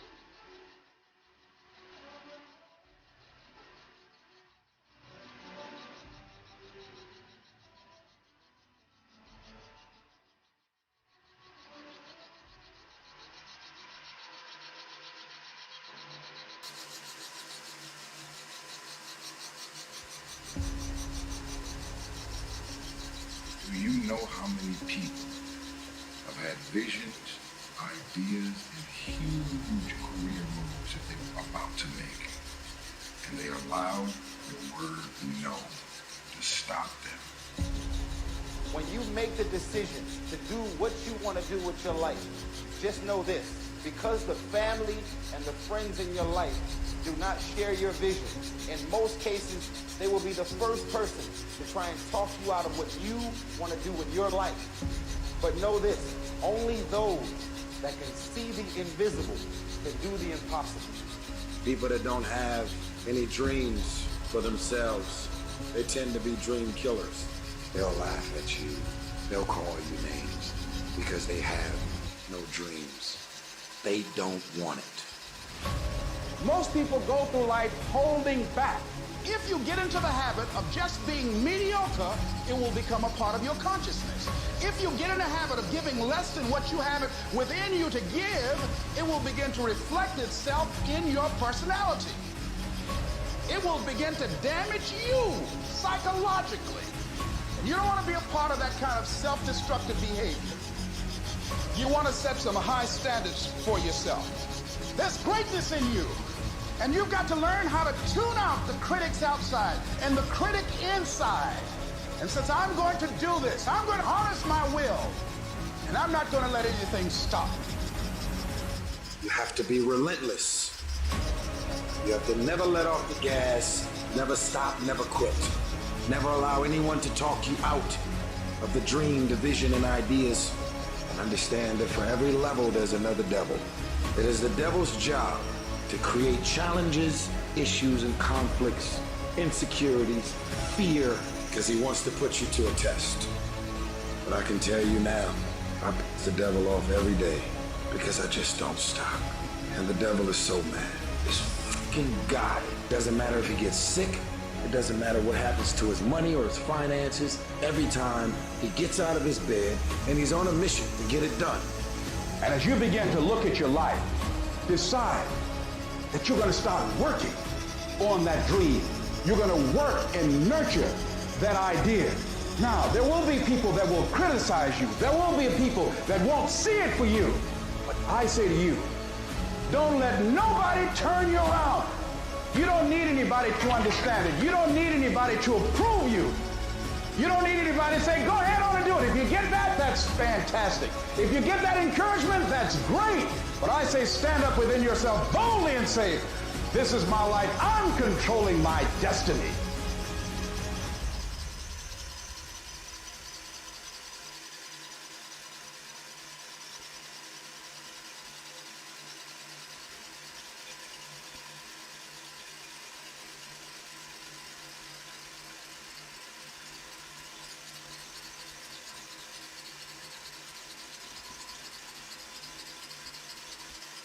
The key with me is no one will outwork me. No one. I love and I respect you guys. Motherfuckers won't outwork me. All starts with this. 2 hands, putting it to work. But you cannot erase the work ethic part. There is no getting around. Ain't no elevator to the top. You got to take the stand. The elevator don't go to the top, man. Not in the world of success. You gotta take the stand. Y'all gotta start getting gritty, man. I hate it when I see young people wasting their time, wasting all this technology got, just sitting around in this world that's been created for you, that everything is instant. But if you can combine your technology with your parents and your grandparents' work ethic, you could be rich, man. Just ask yourself this week, do people know you for your work ethic? Are people like, man, you work hard? Are people actually commenting about you showing up early and staying late? Because if they're not, you're just blending in with everybody else's work ethic. At the end of the day, talent will not win the game. It is work ethic that will win the game.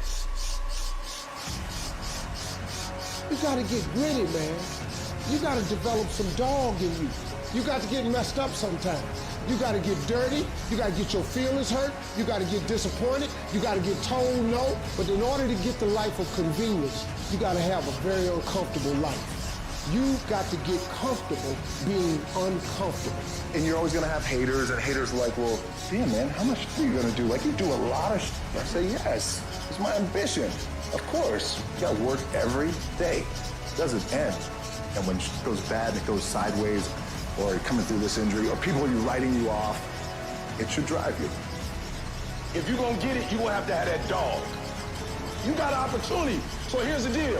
When you have an opportunity, why would you give 80%, 70%? Why wouldn't you always give 120%? From today on, you play whatever your best game is, you play that level every single time. Every time you practice, you don't care what the circumstances, what the situation is, every single time you give it 120%. It doesn't mean you're gonna score every time, but you can always give 120% effort.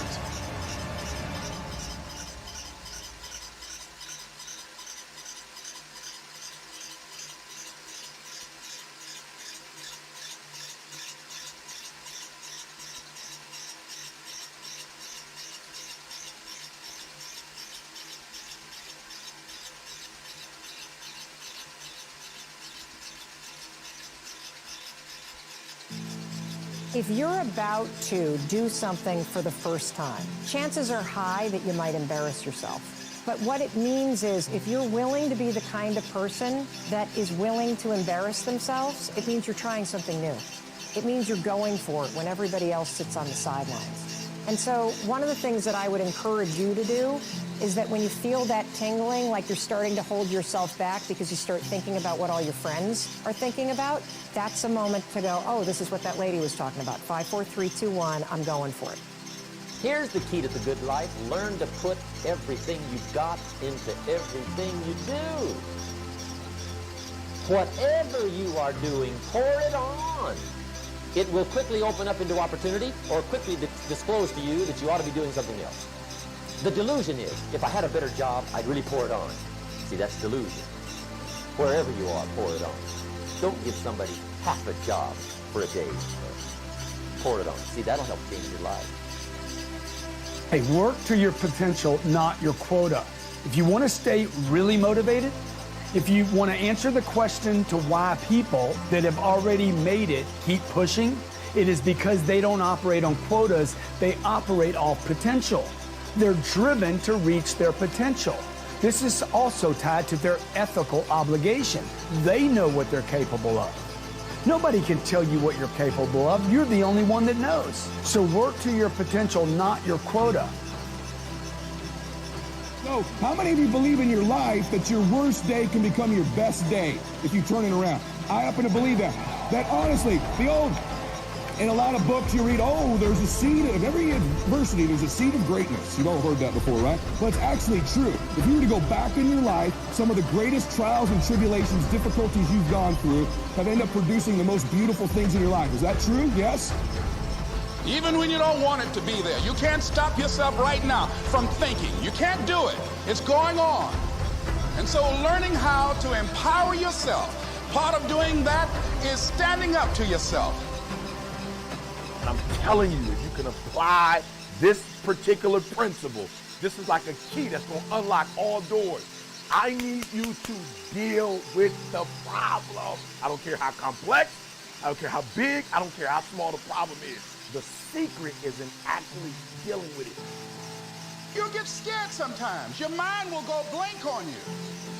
Some people you will allow to unnerve you. And you wonder, what's wrong with me? I'm not crazy. That's why you've got to learn to make a conscious, deliberate, determined effort to stand up inside yourself. Working on yourself, watching that inner dialogue, it will determine the quality of your life. You can be a history maker, or you can be liked by everyone around you. You can't be both. I mean, the very nature of living your personal greatness and doing something otherworldly in our world of ours means you're going to have to think differently from the majority. You're going to have to install the habits and routines that most people don't do.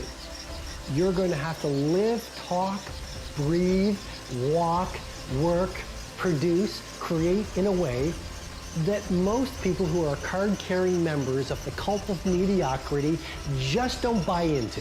And you look at most people out on the world today, and this is not judging, this is just reporting. But they're addicted to entertainment, they love gossiping, they're negative, they're toxic. Anyone who wants to do anything great, they want to bring them down, they dismiss the game changers, and they're just coasting through life. And so the very nature of you stepping up your game, living your greatest potential, owning your craft, dominating your field, and living a life that's legendary means you're going to have to leave the 5% and make a decision to live as very few people do. Think about that. Now, see, I think that when you decide to take a leap and you handle the challenges that you're facing, read something about fear. That's one of the things that keeps us from beginning to live life. Here's what happened. This guy, John Rogers, wrote this. He said, when people take the courage to journey into the center of their fear, they find nothing. It is only many layers of fear being afraid of itself. And Eleanor Roosevelt said, you gain strength, courage, and confidence by every experience in which you really stop to look fear in the face. You're able to say to yourself, I've lived through this horror. I can take the next thing that comes along. You must do the thing you cannot do. See, that's what the volcano is. It is the thing that we cannot do. And because it is that, we must do that. Once fear is acted upon, the death of fear is certain. If you had 6 months to live, what would you do differently with your life? What would you do differently? Would you have the same job? Would you be worried about things that you're worried about right now? Would you have the same relationships? Would you have the same people in your life? If you're going through a challenge, not that you've been laid off, but the universe has given you an opportunity to find your real true making on the planet, then use that time wisely. Volunteer, give yourself away. My high school teacher, Charles L. Williams, said something I love. He said, love and happiness are like perfumes. You can't sprinkle it on others without getting a few drops on yourself. Isn't that beautiful? See, what you give is what? What you get. All right, repeat after me, please. I'm going to give my life away. Because what you give is what you get. Most people fear change. A lot of people stay in jobs where they're miserable or stay in relationships where they're miserable. Sometimes in order to begin to see the daisies in life, you've got to be willing to change cities, change friends, change relationships, change jobs. See, after a while, you get bored doing the same old thing in the same old way, day in and day out. Human beings were designed to achieve.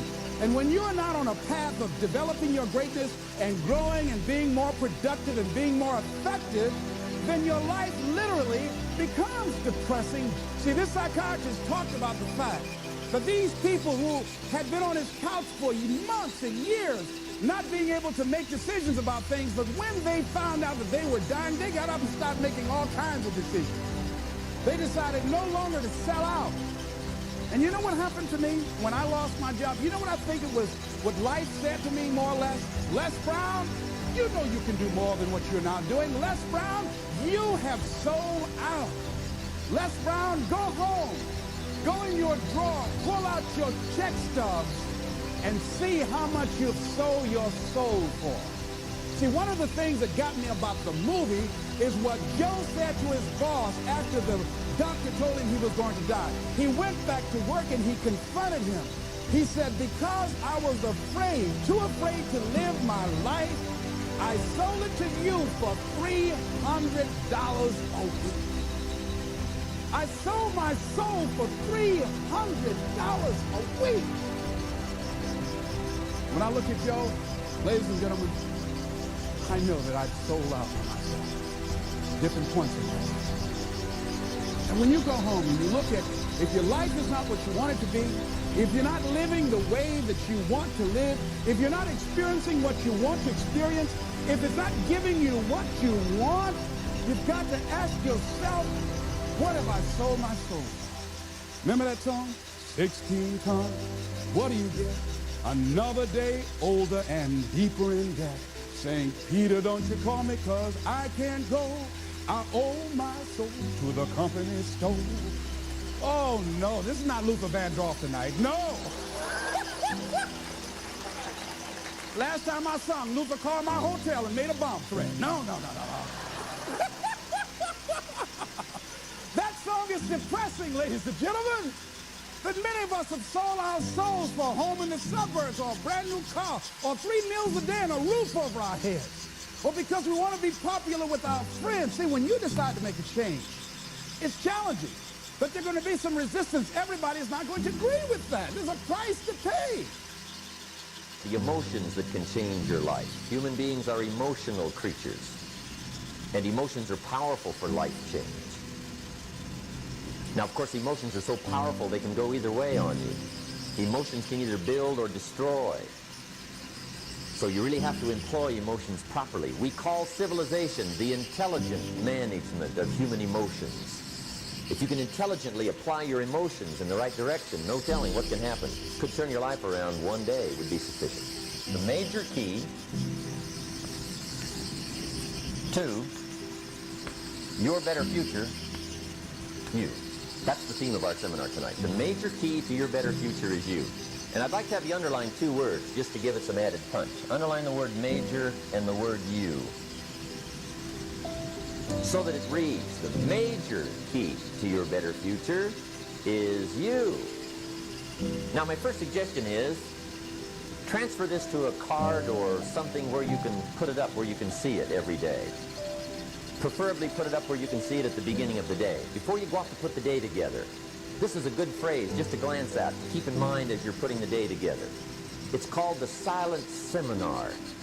If you'll just let this talk to you during the day, I found it to be tremendously helpful. The major key to your better future is you. Number one, you can't get somebody else's time.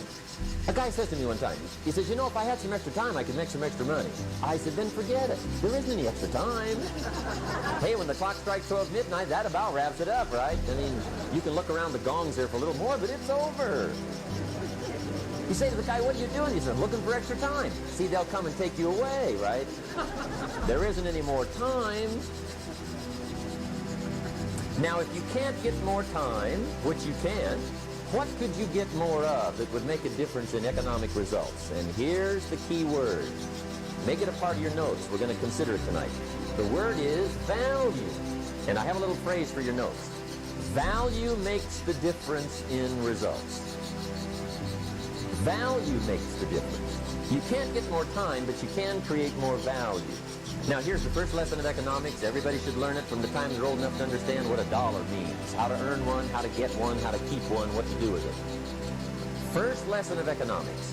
We primarily get paid for value. That's lesson one. Bringing value to the marketplace, that's how you get paid. You don't get paid for the time. I know it takes time to bring value to the marketplace, but you get paid for the value, not the time. Now, since that's true, here's one of the key questions of the evening. Is it possible to become twice as valuable at the marketplace and make twice as much money in the same time? Could you become 3 times as valuable? Make 3 times as much money in the same time? Is that possible? The answer is yes, if. And it's always if, right? Life is known as the big if. Harry Truman once said, life is iffy. How true.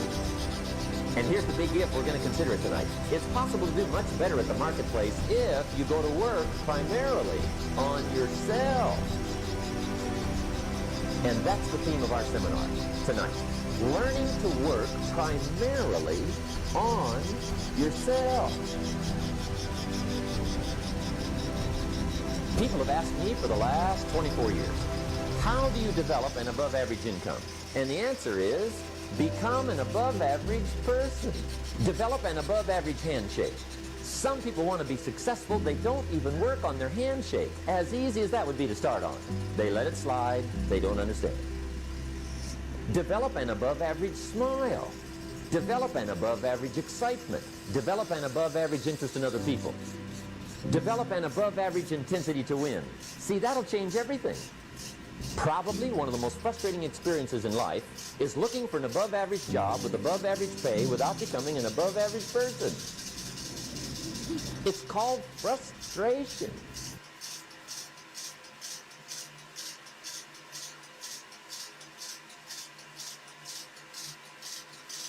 You have to trust in something. Your gut, destiny, life, karma, whatever. Because believing that the dots will connect down the road will give you the confidence to follow your heart, even when it leads you off the well-worn path. And that will make all the difference. Sometimes life can hit you in the head with a brick. Don't lose faith. I'm convinced that the only thing that kept me going is that I loved what I did and what you love. And that is as true for work as it is for your lovers. Your work is going to fill a large part of your life, and the only way to be truly satisfied is to do what you believe is great work. And the only way to do great work is to love what you do. People say you have to have a lot of passion for what you're doing, and it's totally true. And the reason is because it's so hard that if you don't, any rational person would give up. It's really hard, and you have to do it over a sustained period of time. So if you don't love it, you're not having fun doing it, you don't really love it, you're going to give up. And that's what happens to most people, actually. You really look at the ones that ended up, being successful, unquote, in the eyes of society, and the ones that didn't. Oftentimes, it's the ones that are successful love what they did so they can persevere when it got really tough. And the ones that didn't love it quit because they're sane, right? Who would want to put up with this stuff if you don't love it? So it's a lot of hard work, and it's a lot of worrying constantly. And if you don't love it, you're going to fail.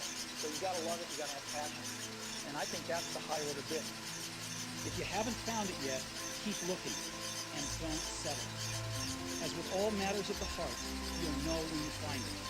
And like any great relationship, it just gets better and better as the years roll on.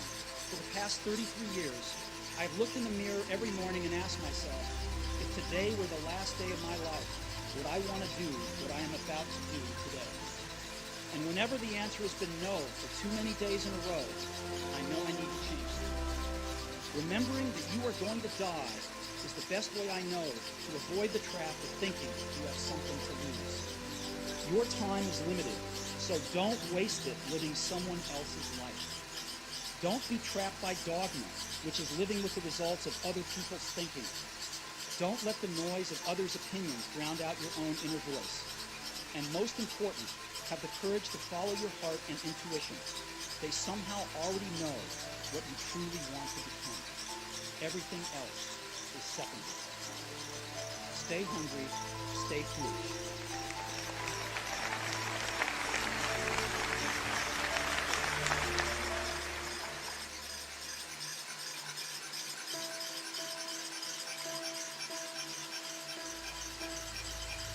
He would come to the gym, and if say he didn't get a ride to the gym, he didn't have no car. He would run. He would run across the causeway.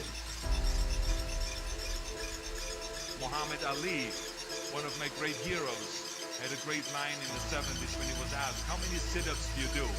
He said, I don't count my sit-ups. I only start counting when it starts hurting. When I feel pain, that's when I start counting, because that's when it really counts. That's what makes you a champion. Jerry, I'm the greatest fighter that ever stepped foot in the ring. Money will be lost that night. This will be the biggest upset in the century of all boxing. I think you're a big bag of wind. Damnedest showman that ever lived, and you ain't kidding anybody. The odds are 7-1. Very big odds for a heavyweight championship fight. It had to be listening to much bigger country. Well, all these big mouth people talking about I talk too much. Well, I want all of them to be there, and I'm going to shut up all of his mouth. Uncatch's players won after 6 rounds. That's not my name no more. You want to keep calling me a white man's name? I'm not white. Continues to scream at Terrell. He beat the hell out of those who didn't want to use his name. Mr. Muhammad Ali has just refused to be inducted into the United States Armed Forces. I'm just about broke. I'm not allowed to work here now in America. I'm going to fight, not for me, but to uplift my little brothers who are sleeping in concrete floors today in America. They want to be my favorite damn people. It's a wonderful group. I'm gonna float like a butterfly and sting like a bee. George can't hit what his eyes can't see. All of you chumps are gonna bow when I whoop him. All of you. I know you got him. I know you got him picked. But the man's in trouble. I'm gonna show you how great I am. Bluffed him. I done everything. Beat him up basically for about 5 or 6 rounds. I thought it was easy. Then about the 6th round, he whispered in my ear after I hit him in the side. That's all you got, George? And never talk about who's gonna stop me. Cause ain't nobody gonna stop me. I must be the greatest. I shook up the world. I shook up the world. I told you, all of my critics, that I was the greatest of all time. He who is not courageous enough to take risks will accomplish nothing in life.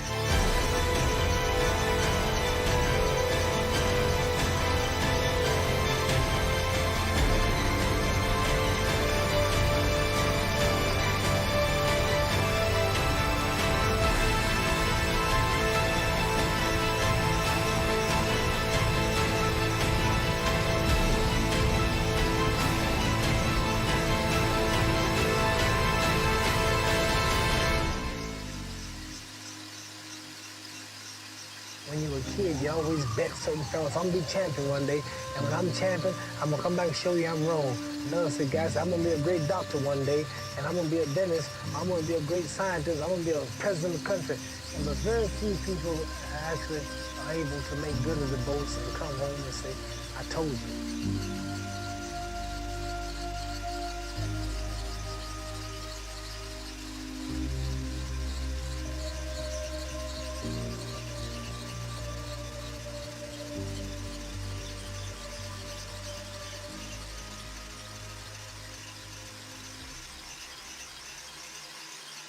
Sun don't stop for nobody, man. Sun don't fucking stop. Sun gonna be up in the morning regardless. That sun is gonna be up in the morning regardless of how I fucking feel and how depressed I am. The sun is gonna fucking shine in the morning, and at nighttime the moon gonna be there. And you gonna look up, these days gonna keep going by. So do you let the days go by and look up and you done wasted a year doing what? Or do you just pick it up? All right. Well, gotta figure it out, made some mistakes, life goes on. And figure out life from this point.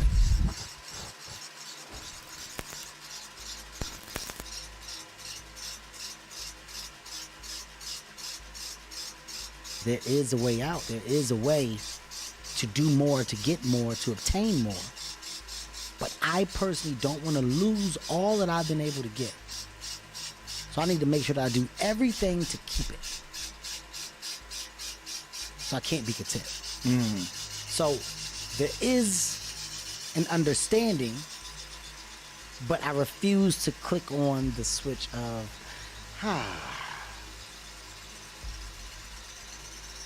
It's the story, man. Yeah.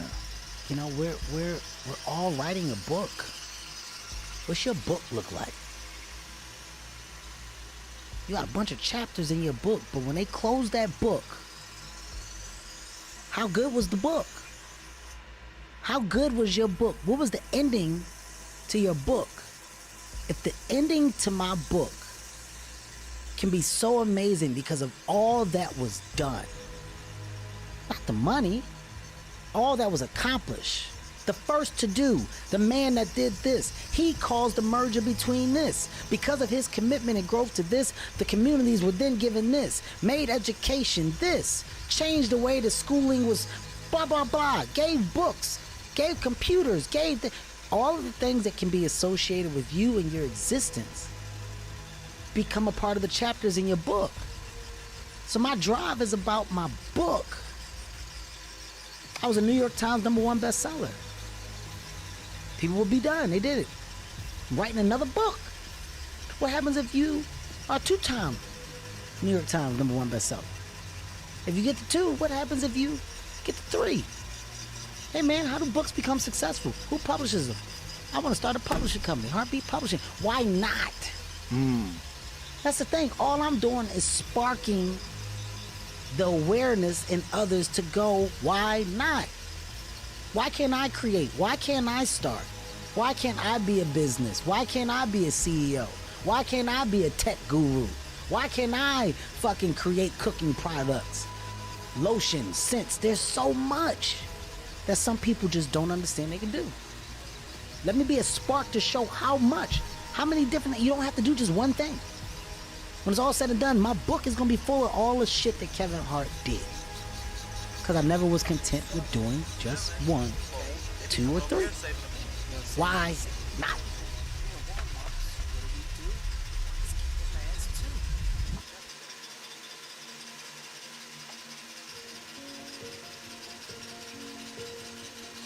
I'm genuinely happy. Discovery makes me happy. Like when you find different things to be excited about, it makes me happy. And it's weird when it clicks. In school, they used to tell you all the time, information is key. Read these books, there's so much knowledge. Man, fuck that book. Got time to read that book, I want to go home. Goddamn Sonic the Hedgehog, I want to play. I'm at level 3, I ain't got time to read this book. The information and stuff that was forced down your throat, at a certain age, you just may not be receiving it correctly, but then it clicks. You may gain information differently, and what you do with that information is up to you, but people have different roads they can go down.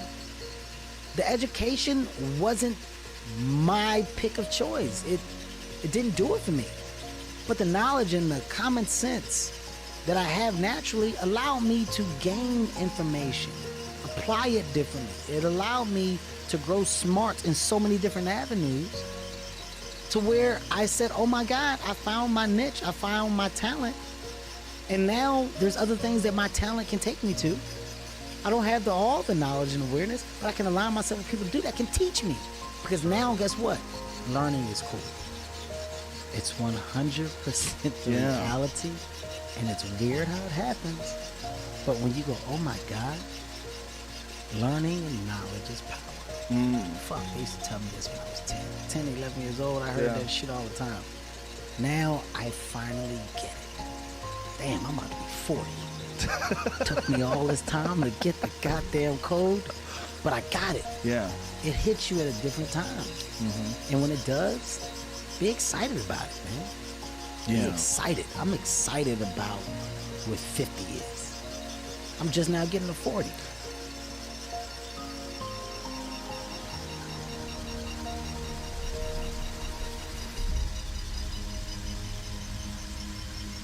I got a 585 on my SAT. They give you 400 for putting your name on the paper. It's a true story. I didn't care because it was a class trip that same day. I wanted to go Great Adventure. I was told that not taking my SAT. I went to the woods because I wanted to live deliberately. I wanted to live deep and suck out all the marrow of life. To put to rout all that was not life, and not when I had come to die, discover that I had not lived. If you become a better person, then you start to be good for things, you know? You can fix problems.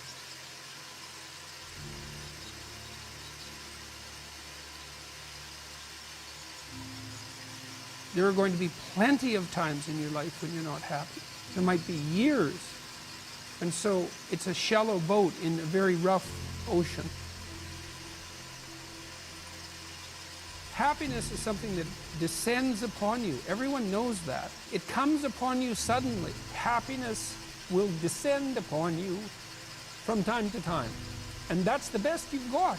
And then also perhaps during sorrowful times, or worse, evil times. People that are depressed are just realistically reacting to a crummy circumstance in their life. Realistic reaction to a bad spot in their life. The fact that you strengthened your character and that you're aiming at the highest that you can conceptualize, that'll give you the moral fortitude to endure without becoming corrupted during those times, and to be someone who can be relied upon in a crisis. I see a lot of depressed people that, in a sense, it makes sense. Right. I mean, you look at their life and you say, well, if you're not down about this, you should be. Let's have a dream which isn't under control. Well, something is going to happen to me that I don't know what it's going to be. And you would dig that and come out of that and say, wow, that was a close shave, wasn't it? Then you would get more and more adventurous, and you would make further and further out gambles as to what you would dream. And finally, you would dream where you are now. You would dream the dream of living the life that you are actually living today. You should be pursuing who you could be. That'd be the first thing. It's like, because you're not who you could be, and you know it. You have guilt and shame and regret. Say, what are you reacting to that you're depressed about? Let's put that on a to-do list and start, like you said, write it down and start crossing those things off. Let's figure what's an action plan to change this, action plan to change the next. Berate yourself for your lack of discipline and your procrastination and all your bad habits. You know perfectly well that you're not who you could be. And God only knows who you could be. And so that's who you should be that's what you should be striving for. Pain is a motivator. Pain is not necessarily always bad. If you're in pain, it's going to motivate you to move, to change something. And to mask that with drugs, to dull that pain with drugs, is not necessarily a good thing. It's Murphy's Law. When things go wrong, they always seem to happen at once, and they just compound on top of each other, and they all hit you at the same time. It's there any justifiable reason for my heart being broken? Is there any purpose in my pain? Can you contextualize my crisis?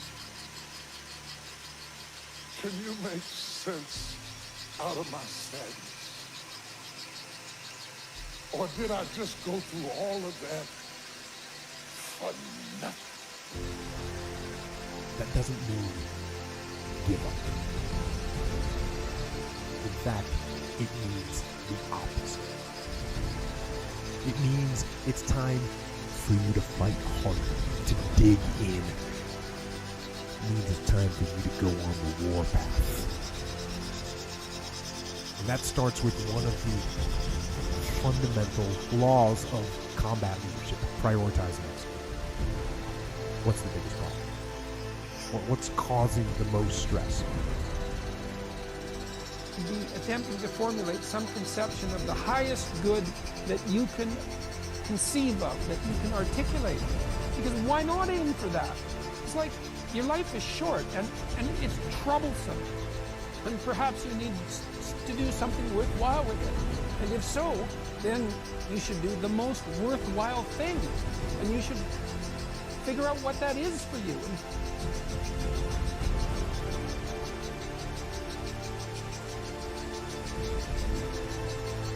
Everybody is fundamentally the ultimate reality, not God in a politically kingly sense, but God in the sense of being the self, the deep down basic whatever there is. And you're all that, only you're pretending you're not.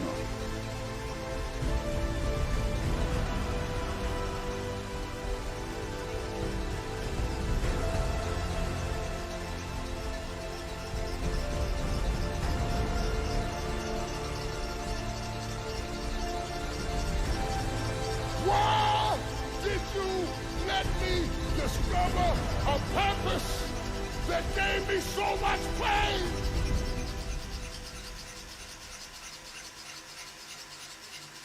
Why didn't you let me love somebody that wasn't crazy? Or help somebody that would pay me back? Or invest in all these children that wish they had a parent? Why didn't you put me in an environment where I would be appreciated?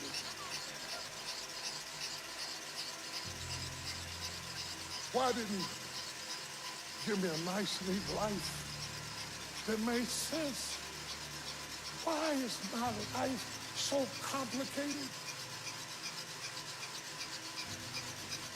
Let's have a dream which isn't under control. Well, something is going to happen to me that I don't know what it's going to be. You would dream the dream of living the life that you are actually living today.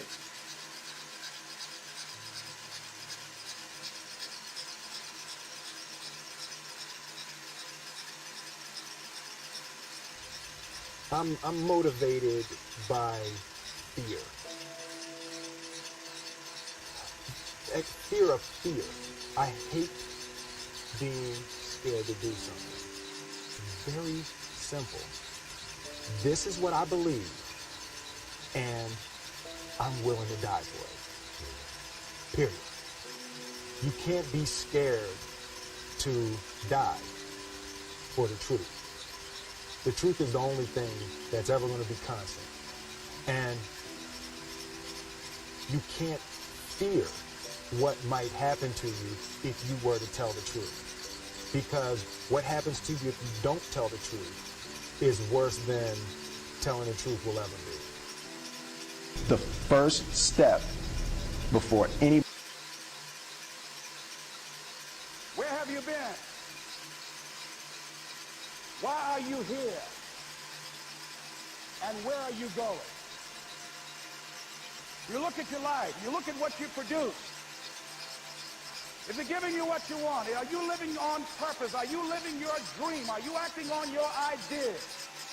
Are you doing all you can do? Have you gotten comfortable? Are you procrastinating? Are you evading your own greatness?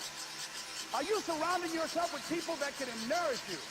Are you challenging yourself? Are you experimenting? Are you learning something different? Is your life an adventure or is it boring?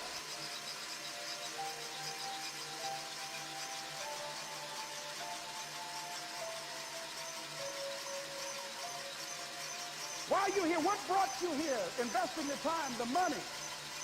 What brought you here? What decisions are you making right now as you look into the future?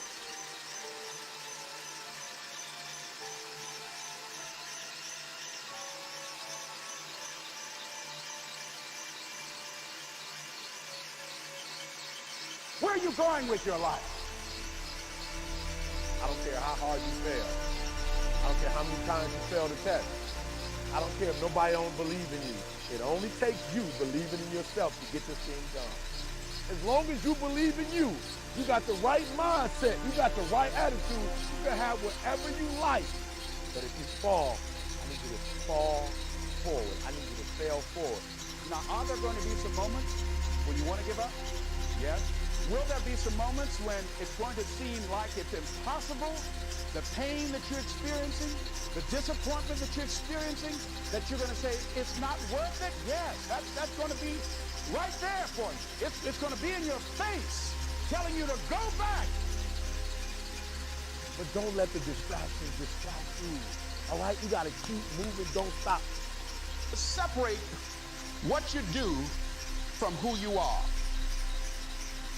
That's what the guilt trap is about. All of us have made some mistakes in life. All of us have done some things that if we had them to do over again, we wouldn't do it again. A lot of things that if I had it to do over again, if I knew then what I know now, I would have done it differently. Well, it didn't happen that way. A lot of us, because of our limited vision of ourselves, a lot of us who begin to focus on problems and enable them to overwhelm us, we begin to think that we have no options. We begin to believe that there's no way out. You can always better your best. You can always go beyond anything that you have ever done. And I'm saying that the fact that you're still here, that you're still breathing, you've got some more work, and you owe it to yourself. So when you get up in the morning, that you can look yourself in the face and say, hey, I'm living my life on my terms. But I tell you, there are some times in life where you fall down and you feel like you don't have the strength to get back up. Pretend that everything's okay when it's not, and you go home and lay in your bed when no one's looking at you, and you don't have to impress anybody, and fear comes in. You know the fear that you have as soon as you walk into the doors of your house, maybe with a broken home. Maybe you have doubt in your life. Maybe you don't know for sure what's going to be happening in the future, and it scares you. Maybe you're worried about what people think of you, what people say about you. Just that fear paralyzes you. And I just want to ask you today, do you think you have hope?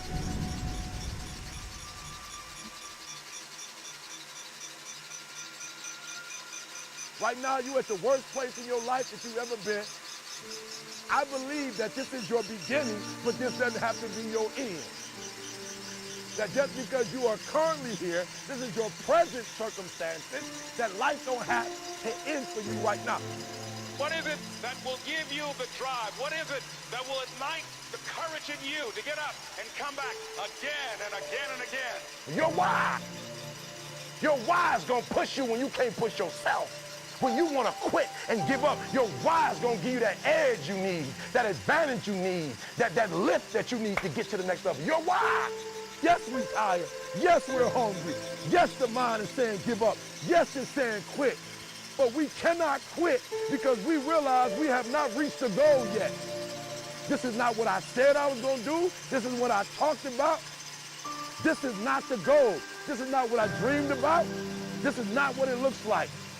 I will try 100 times to get up, and if I fail 100 times, if I fail and I give up, do you think that I'm ever going to get up? No. So I need you to believe. But if I fail, I try again, and again, and again. For as long as I try, there's always that chance of getting up. You can decide that you're going to stand up to life. And it's not the end until you've given up. There's still hope. You're going to work through this. You're going to get up. You're going to get dressed. You're going to get out. And you're going to do what you've been called to do. You're going to be what you called to be. You're going to have, and you're going to prove to everybody that tried to break you, everybody that tried to stop you, everybody that tried to kill your dreams, you're going to prove all of them wrong. I use the pain to push me to greatness. And I'm telling you right now, don't give up. I'm telling you right now, don't give in. Get through it. There is still time. As long as there's breath in your nostrils, as long as you can wake up in the morning. It matters how you're going to finish. And you will find that strength to get back up. You still in the game, which means if you're in the game and there's still time in the game, still time left in the game, you can still win the game. You can't afford not to be you. You can't afford just to go to work so you can get a check. You cannot afford not to see what your greatest is. You can't afford not to put your foot all the way down and see what you can get out of life. You'll get knocked down, but you won't be knocked out. I'm going to empower me and all of these things that are happening to me right now. They're just temporary inconveniences. They're not stronger than I am. You can't afford not to be you. You're going through some hard times? It has not come to stay. It has come to pass. It takes guts to pick yourself up. It takes guts. You got to dig down deep. Gut it up. Keep on going. Again and again and again until you make it happen, because you know that it's possible. And many of you right now, life's got you up against the rope. You can't give up. You can't give in. If it was easy, everybody would do it. And if life's got you backed up, you start fighting back. If life knocks you down, try and land on your back, because if you can look up, you can get up. It's necessary you take responsibility for it, that you make it happen, that you don't give up, that you keep on keeping on, that you don't decide that I can't make it because you can't see the light at the end of the tunnel. We have so much energy that can take us so far. It's necessary that you hook up with some other energy that can take you to the next level. Just go out there. It's possible you can get what you want. It's necessary if you want it, you got to go into action. You got to be willing to experiment. You got to be willing to fail and to succeed. Here's your dream manifested. No, it's hard. Yes, it's hard. It's difficult. Yes, right? And it's worth it. It's necessary that you have a plan of action, that you're resilient, that you stick to, that you have the vision and never give up, that you become creative and relentless and keep on coming back again and again and again. And that it's you that you got to take personal responsibility to make it happen. And that it's hard. Easy is not an option. And when life knocks you down, jump back up and say, it's not over until I win.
your dreams or live your fears? And I think the majority of people actually are not living their dreams, but are living their fears. So I want to ask you a question. What are your fears?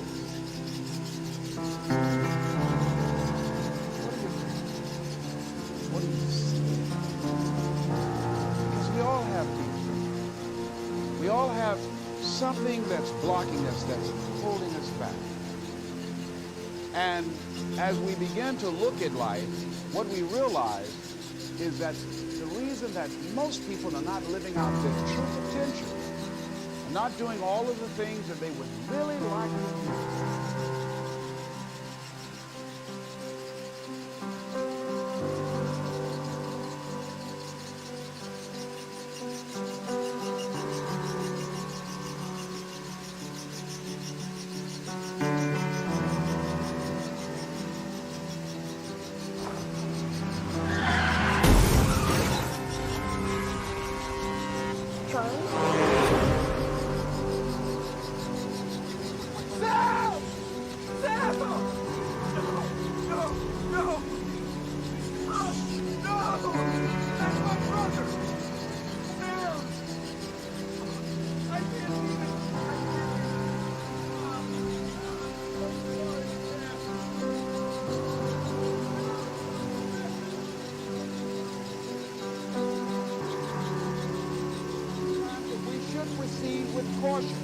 but it's the difference between being stopped by fear.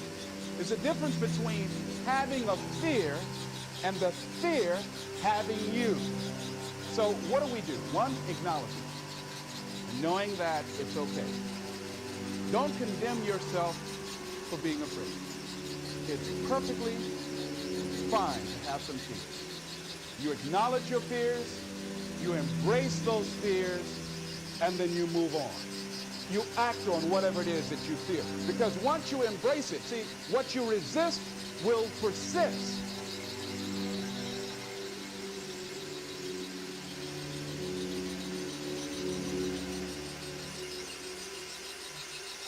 Now, if anyone here thinks I'm superficial or materialistic, go get a job at fucking McDonald's, because that's where you fucking belong. But before you depart this room full of winners, I want you to take a good look at the person next door. Because sometimes they're not so distant. When you pull up to a red light and you beat up old fucking, that person's going to be pulling up right alongside you.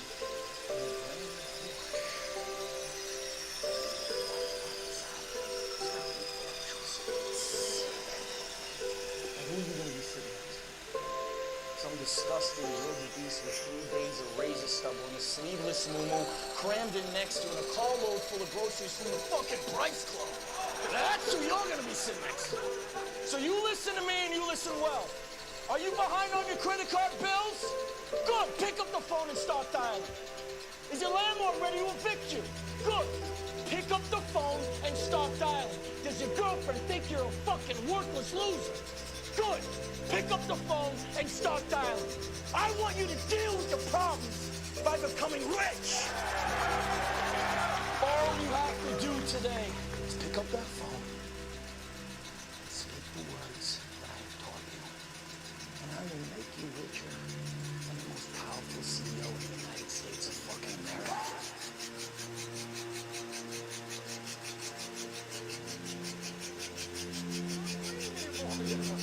Thomas, in the book of Invisible Man, I think it was, he said, the impulse to dream has been slowly beaten out of you through the experience of life. Most people, ladies and gentlemen, have stopped living their dreams because of the lessons they've learned from life, or things they picked up, fear of a loud sound, fear of falling, all the other fears we learn, fears we pick up. Whatever you're scared of, life, value of life, you're stronger. So as we begin to look toward the future, look at what will it take for us to break through those fears. One, acknowledging the fear, knowing it's all right, Some fear is healthy. Beginning to know that your dreams, your passions, your drive to achieve whatever it is you want, as it has more power and meaning, it will move you past you. As you begin to feel that you deserve it, your passion and goal is so strong, fears won't matter. You begin to trust yourself and put yourself in the situation where you have to make it happen. You will make it happen. Ladies and gentlemen, I don't believe it.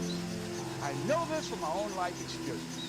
I know that you've got greatness within you. I know that you have unlimited potential in you. I know that you have something to give to the universe that was not here before you showed up. Somebody said that life is God's gift to us, and how we live our lives is our gift to God. What kind of gift you give? And what kind of gift could you give if fear was an issue? I'm saying, you can have fear. Don't surrender. Don't let your fear.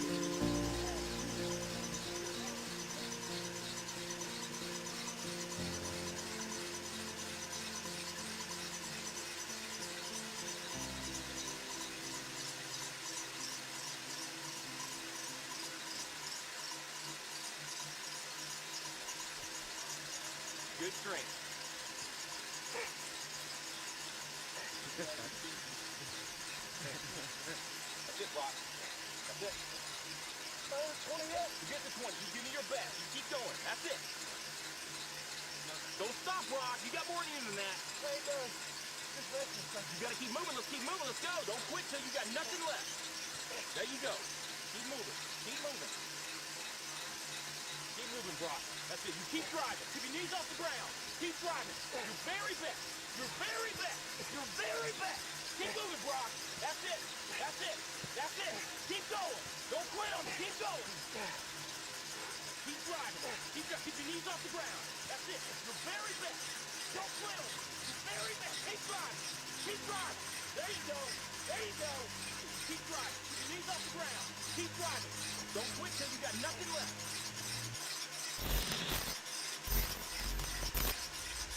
You know, there are American heroes who don't like this idea. Neil Armstrong, Gene Cernan have both testified against commercial spaceflight in the way that you're developing it, and I wonder what you think of that. I was very sad to see that, because those guys are, those guys are heroes of mine, so it's really tough. No, I wish they would come and visit and see the hardware that we're doing. And I think that would change their mind. They inspired you to do this, didn't they? Yes. And to see them casting stones in your direction. It's difficult. Did you expect them to cheer you on? So they're hoping they would. What are you trying to prove to them? What I'm trying to do is to make a significant difference in spaceflight and help make spaceflight accessible to almost anyone. One of the most difficult choices I've ever faced in life was in 2008. I think I had maybe $30 million left, or $30 or $40 million left in 2008. I had two choices. I could put it all into one company, and then the other company would definitely die, or split it between the two companies. But if I split it between the two companies, then both might die. When you put your blood, sweat, and tears into creating something, or building something, it's like a child. And so it's like, which one am I going to let one starve to death? I can bring myself to do it, so I split the money between the two. Fortunately, thank goodness, they both worked out. What was your biggest failure, and how did that change you? Well, there's a ton of failures along the way, that's for sure. Like, so as I said, for SpaceX, the first 3 launches failed, and we're just barely able to scrape together enough parts and money to do the 4th launch. If that 4th launch had failed, we would have been dead. So multiple failures along the way. I tried very hard to get the right expertise. and I was sleeping in my office. It was hard when just over 3 years ago, in the Penobscot building in Detroit, Michigan, where I was operating my business, and I fell on some hard times. It was hard coming into the lobby, and the security said, "Excuse me, Mr. Brown, can we see you for a moment?" And I said, "Yes," and I walked up to the counter, and he gave me an envelope. And he said, "Would you mind reading it here?" And I opened the envelope, and the envelope was from management that said, "This is an office tower. It's not a hotel. Please do not sleep in your office." And I said, "Excuse me, sir." I said, "I just work long hours in creating my business. I'm an entrepreneur. And right now, things are bad for me. But they're not going to be this way always. I'm not trying to make this my home." And it was hard coming through the lobby. And sometimes they would laugh. There's a guy talking about becoming successful. And look at him. He's bathing in the bathroom upstairs on the 21st floor. He sleeps on the floor. Him and 2 other dreamers up there. Look at him. It was hard, ladies and gentlemen, coming to speak to people. And I was facing financial difficulties in my own life. I was behind on my bills and my dreams, and I'm saying to them, you can live your dream. It was hard, ladies and gentlemen. It was very difficult to pick myself up each day believing that I could do it. There were times that I doubted myself. I said, "God, why is this happening to me? I'm just trying to take care of my children and my mother. I'm not trying to steal or rob from anybody. Why does this have to happen to me?" It was rough when I lost my job. And I could not find a job. It was humiliating and embarrassing, borrowing money. And then I couldn't pay the money back when I told them I would. That's rough. How people look at you, how they respond to you. Very hard. Here's what I discovered that happens to you in life, that you will go through things, and while you're going through them, you can't understand why it's happening to you. But after you go through it, you get back and you look at it and you say, "Oh, now I understand why I needed that lesson." Then I saw that that was preparing me for bigger and better things. See, most people want it easy. See, easy come, easy what? Easy go. Learning those things that you don't like to do. But you know that in order for you to get where you want to go, this is one of the hoops that you have to flip through. And I'm saying to you, whatever you got to do it, because if you don't, life is going to whoop you until you surrender. How do you hang in there during the hard, difficult times? Les, you must have faith. You've got to believe in yourself. You've got to believe in your ability.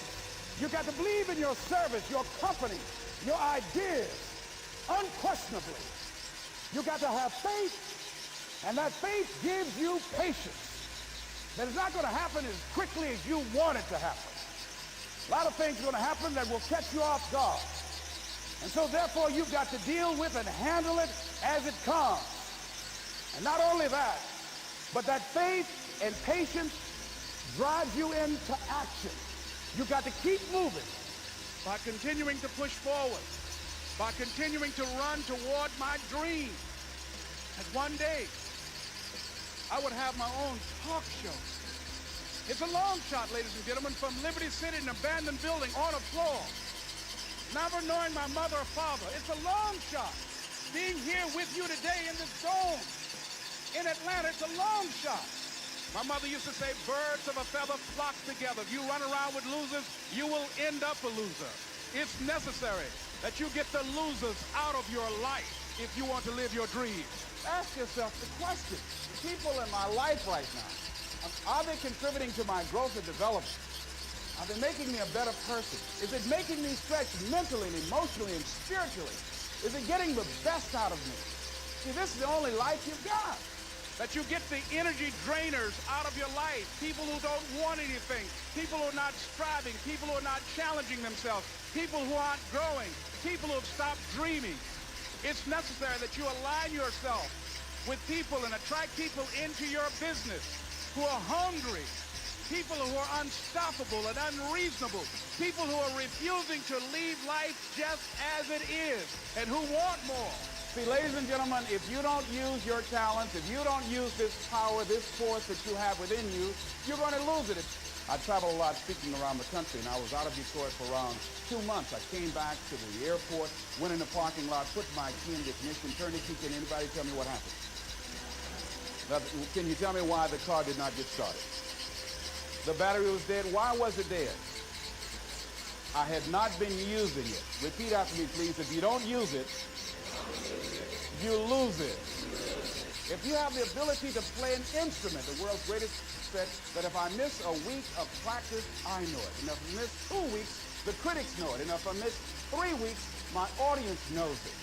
If you have the ability to draw well, and if you don't use that talent eventually, you're going to lose it. If I don't speak often, and at one point in my life, I missed speaking for around 6 months. And when I came up before an audience, I was rusty. I could not get my thoughts together. I could not have the power, the kind of confidence that I needed in order to make it happen. So whatever you want to do, whatever idea that you have, the longer that you're sitting on that idea, you are either creating or you are disintegrating. If you're not using it, your skills are diminishing every day. So I was on a television program the other day. A lady called in and she said, there's something I'd like to ask you. And I said, what is it? She said, well, I have this thing I want to do, but I've been unemployed. I lost my job for 2 years. I haven't been able to find a job. I don't have the money, and I don't have the contacts, and I really don't know what to do. I said, excuse me. I said, the fact that you don't have the money or the contacts really is not the issue. I said, what's the real issue? She said, what do you mean? I said, what's stopping you from doing what you want to do? She said, well, I don't know. I said, but if you did know, what would your answer be? She said, well, I think maybe I'm afraid. I said, what are you afraid of? Maybe I might fail. See, a lot of people allow fear to stop them from living their dreams. Answer your calling. Whatever you're called to do, don't count yourself out. Don't say, I can't do that. You're bombarded with negative stuff every day that beats you down, and you will find yourself unconsciously engaged in self-destructive behavior. If you don't program yourself, life will program you. It's got to be your passion. You got to love it, ladies and gentlemen. You got to love it. It's got to be what you are supposed to do. You want to sing, and even though they want to invite you to Carnegie Hall, you're going to sing to anybody that listens to you, including singing to yourself. I used to talk to my plants when nobody else would listen to me. You're supposed to build something. You're supposed to create something. I don't know how to do it. Learn.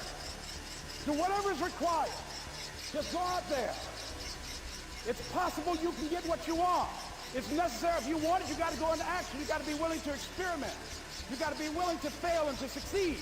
You got to be willing to form and to develop new relationships. It's you. It's on you. You got to make that happen. Nobody's going to bring it to you on a silver platter and say, here's your dream manifested. No, it's hard. Yes, it's hard. It's difficult. Yes, right.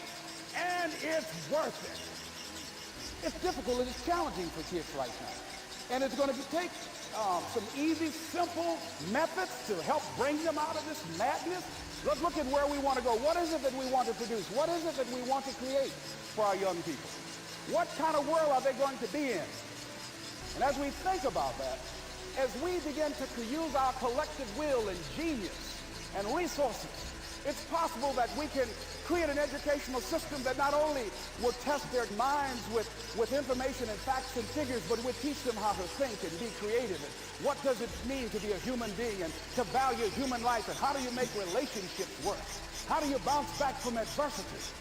It's possible that we can give them a curriculum that will give their lives a sense of purpose and direction and meaning and teach them how to begin to know and operate on a higher level of being, where they become assets to our society rather than liabilities. What if we leave here with that kind of consciousness that it's possible, as opposed to saying we have to write this generation off, that it's possible that we were born for such a time as this and that, that maybe someone here has the idea or the method or some plan of action or an approach that can resolve many of the problems that we're facing with young people today.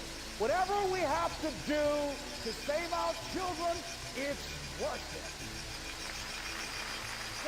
brings me to the final step, that it's necessary for us to begin to look at the future and know that it's possible that we can have our dream. Yes, it is.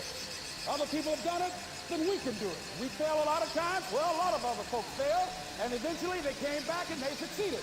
So it's possible we can have what we want. And we know that we want to get it. It's necessary that we align ourselves with people that think like we do. It's necessary we get negative, do-nothing people out of our lives. It's necessary we never stop learning and growing and developing ourselves. It's necessary that we never give up. We know that it's you, it's me. It's being responsible for our stuff and deciding that we're going to keep on keeping on, and that we're going to find a way to win or find a way to make it happen. And we know it's hard. It's not going to be a picnic. And we've all had experiences where we were working on something, and we knew it was possible. And we did those things that were necessary to bring it into reality. We took the responsibility to make it happen. Other people couldn't see it. A lot of people didn't believe it. You were attacked. You were criticized. People were opposing you, but you kept on doing it. It was hard. It was rough. It was difficult. But to you, it was worth it. And eventually you got to a level you know, can nothing stop me now. I'm on the move. Don't stop running towards your dream.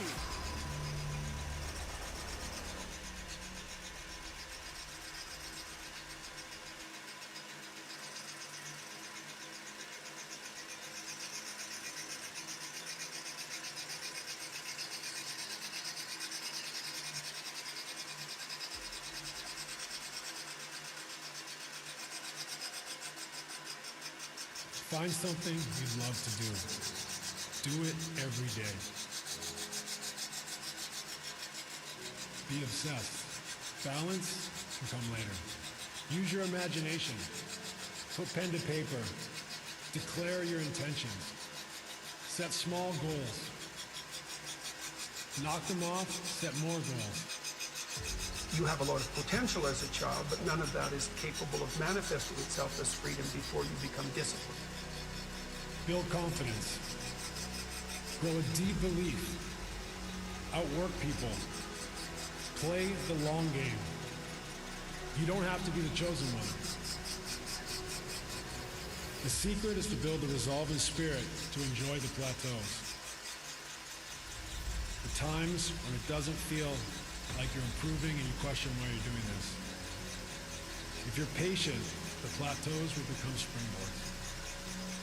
Finally, never stop striving, reaching for your goals until you get there.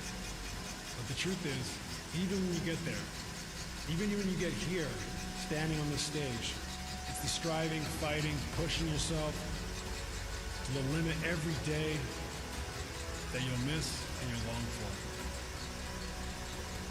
If you want to be a grocer or a general or a politician or a judge, you will invariably become it. That is your punishment.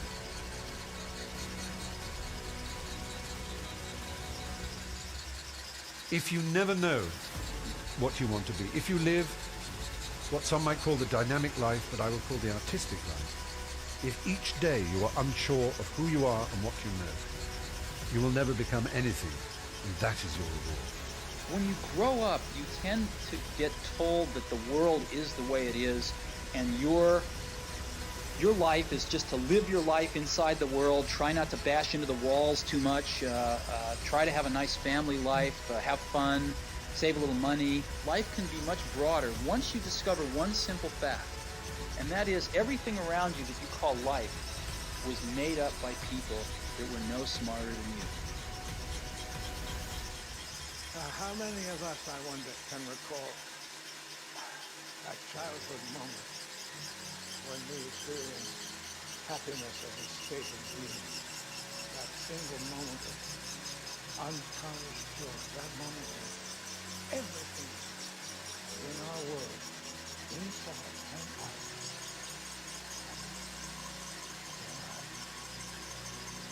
everything was all right.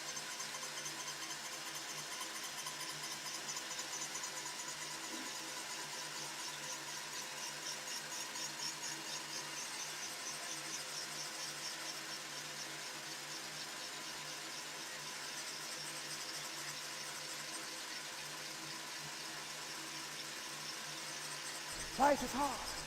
It's hard when you 49 years old, been working on a job for 17 years, and they come in and tell you you're finished and give you 1 week severance pay.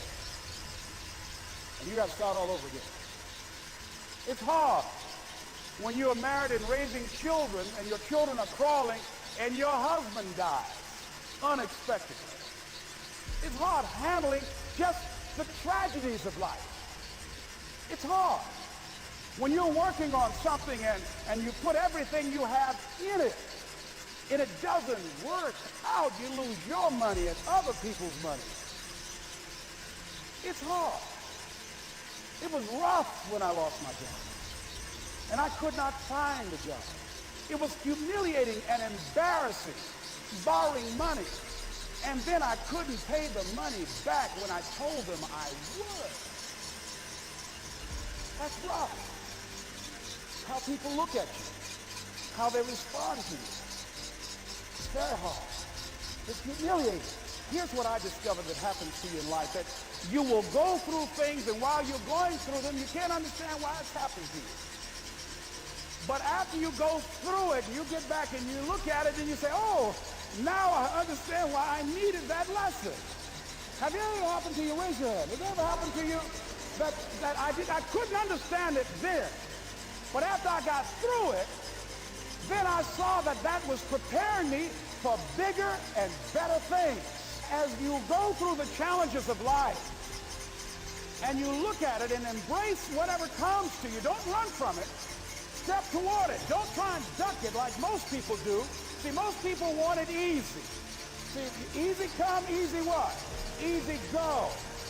See, but when you go at what you're going to deal with and you deal with the difficulties of it, when you handle those hard things close at hand, making those hard decisions right now that you don't want to make, learning those things that you don't like to do, but you know that in order for you to get where you want to go, this is one of the hoops that you have to flip through. And I'm saying to you, whatever you got to do it, because if you don't, life is going to whoop you until you surrender and say, okay, all right, I cooperate, okay, I learned, okay. They had to wear me out a long time. So if it's hard, then do it hard. Now, how do you hang in there during the hard, difficult times? Les, you must have faith. You've got to believe in yourself. You've got to believe in your abilities.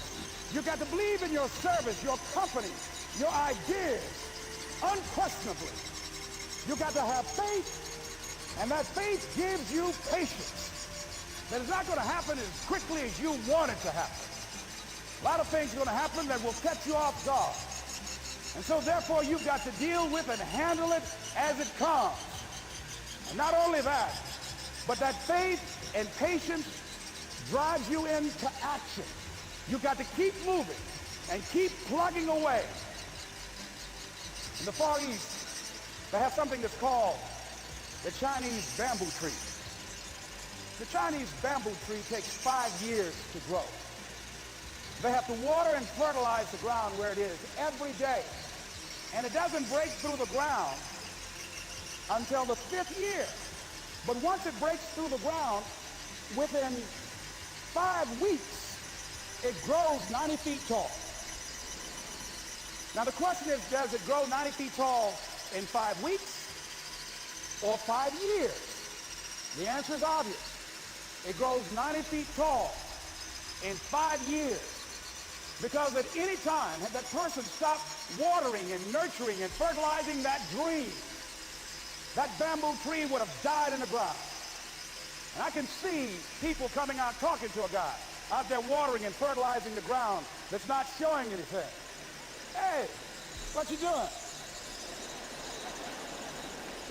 You've been out here a long time, man. And the conversation in the neighborhood is, you growing a Chinese bamboo tree, is that right? Yeah, that's right. Well, even Ray Charles and Stevie Wonder can see ain't nothing showing. You know that's how people are gonna do you? So how long you been working on this? How long have you been working on your dreams? Good. And you have nothing to show. This is all you got to show. People are gonna do that to you. And some people, ladies and gentlemen, they stop. because they don't see instant results. It doesn't happen quickly. They stop. Oh, no, no, no, no. You got to keep on watering your dream. And when it began to happen, they stopped laughing. They said, look, whoa, look here. Look at, hey, man, you know, I know you can do it. Look here, you got a job here?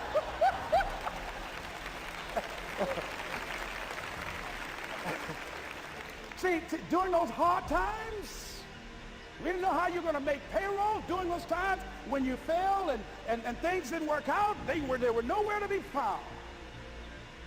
But you know what I discovered? When you're working at your dream, somebody said the harder the battle, the sweeter the victory. Oh, it's sweet to you.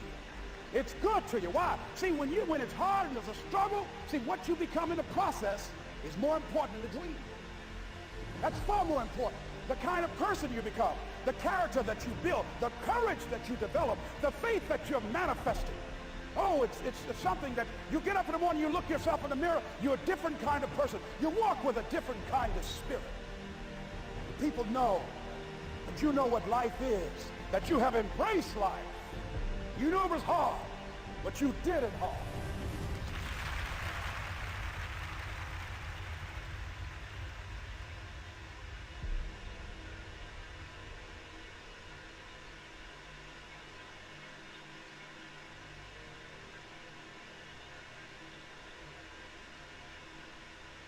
Screamed to me the other night, hey, Will, I want to be an actor, man. I want to be an actor just like you. You know, usually people say stuff to me like that. I'm like, yeah, man, you know, you do. Give them an encouraging word. But I was just sitting here thinking, and it dawned on me, 99% of people that say stuff like that are not willing to do what it takes to make their dreams come true. The Marines have a saying, everybody wants to go to heaven, but nobody wants to die. And that's just real. At the center of bringing any dream into fruition is self-discipline. You know, something as simple as food and eating, it's not about your body as much as it is about your mind. It's getting command of your mind to be able to choose actions that are in your own best interest. Every day, we are choosing that's not in our... How much did they first pay you to give up on your dreams? And when were you going to stop and come back and do what makes you happy? You know why kids love athletes? Kids love athletes because they follow their dreams. I see guys who work at the same company for their entire lives. Clock in, they clock out, and they never have a moment of happiness. You have an opportunity. This is a rebirth. Life has a way of pushing our dreams down. They can become buried under discouragement, buried under past mistakes.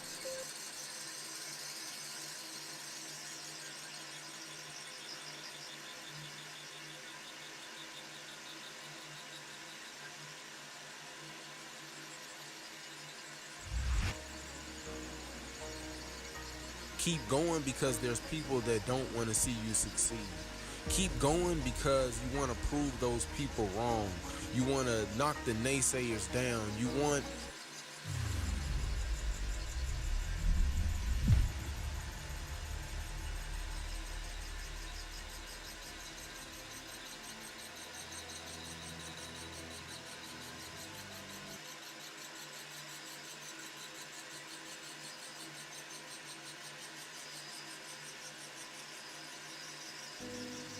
I don't know what that dream is that you have. I don't care how disappointing it might have been as you've been working toward that dream. But here's what I know. That dream that you're holding in your mind, that it's possible. See, sometimes we can't say, I can do that. But what we can say, that it's possible that I can have my dream as we run toward it, as we work on it day in and day out. And most people don't work on their dreams. Why? One is because of fear. And that's why you'll never be what you want to be. That's why you'll never have what you want to have. That's why you will never accomplish it. You're all over the place. Success, guys, a very, very lonely road, man. Along that road, you're not gonna see too many friends. You see your shadow most often. You gotta trust in the heart of hearts. Inside what you're doing, what you believe in, is a worthy cause of winning fights. I wish I could tell you you're tired, go take a break. I wish I could tell you you're tired, rest for a year. I wish I could tell you that it's gonna get easier. I wish I could tell you it's gonna get easier. I wish I could tell you that if you just keep going, it's gonna get lighter. The weight is gonna get lighter. I wish I could tell you that. When you get to the point where enough is enough, when you get to the point where it hurt real bad, when you get to the point when it's over, when they're tired, when they're frustrated, when they're ready to give up, when they spent their last dime, that's when they get started. But what you cannot do is you cannot quit doing the process. You cannot give up because it ain't what you see. You cannot give up. You can't give in! Fear. That's why you're fear. Someone like you is going to make that choice. One day you catch yourself wishing the person you loved had never existed.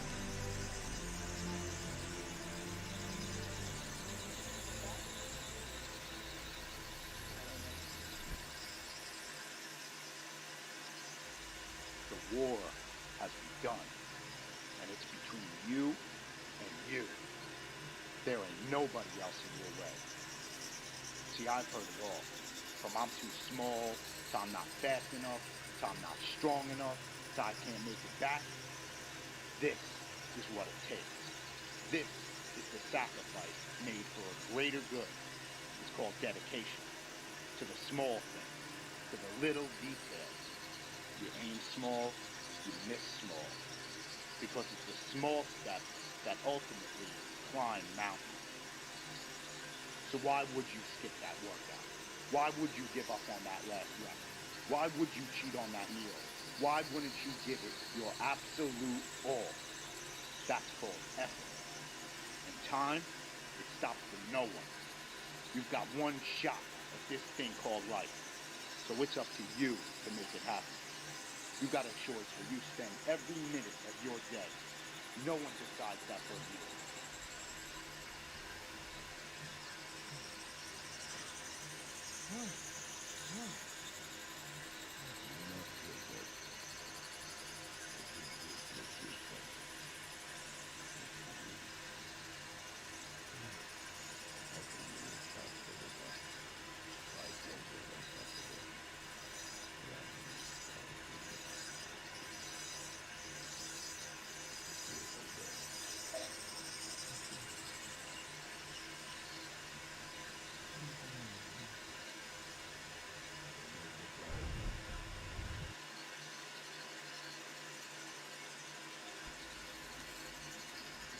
Takes guts. You got to dig down deep to gut it out. Keep on going again and again and again until you make it happen, because you know that it's possible.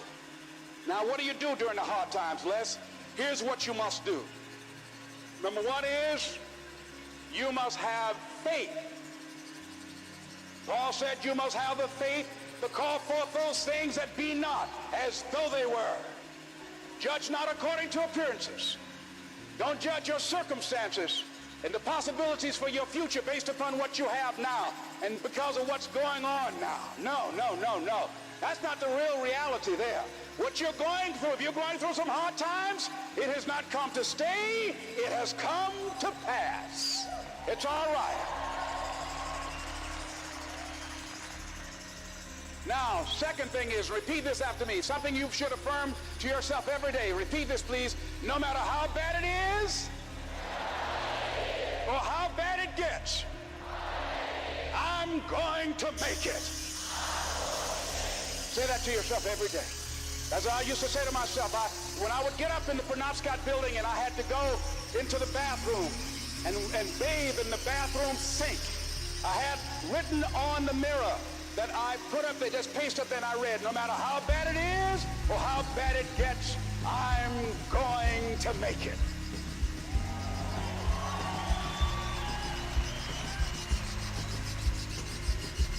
So you got to have faith. You talk to yourself. You say that affirmation. The next step is you must have patience and engage in consistent action.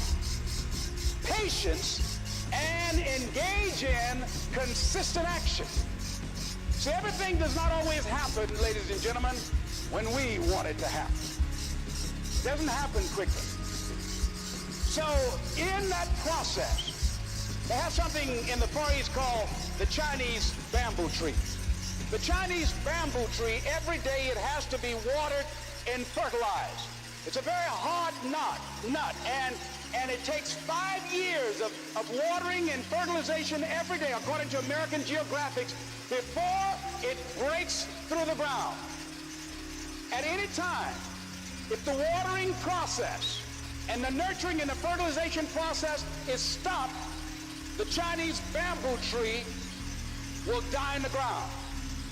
Now, once it breaks through in that 5th year, then in 6 weeks it grows 90 feet tall. Now the question is, does it grow 90 feet in 5 years or 6 weeks? The answer is obvious. It takes 5 years. That's how long it took to grow it, to build that foundation, to nurture it, to water it, to build the reputation, to build the credibility, to learn the market, to learn people, to learn yourself, to learn the system, to learn how to do it, to figure it out. That's why you must have patience and engage in consistent action. We live in a world, ladies and gentlemen, where people want instant gratification. They want it right now. They want to be a Dexter Yeager, but they're not willing to pay the price to do what it takes to get up there where Dick Hopper is, where Bryant or Judy is. They think it was easy. No. It's simple, but it's not easy. It's a system that if you work the system, it works if you work it. But make no mistake about it, it's hard. And you are the determining factor. Here's something else. It's possible you can live your dream. It's necessary that you have goals, that you write them down, that you surround yourself with a support team, that you are creative.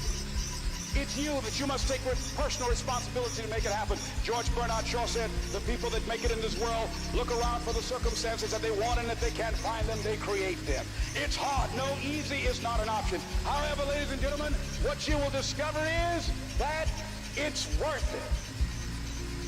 It's worth it.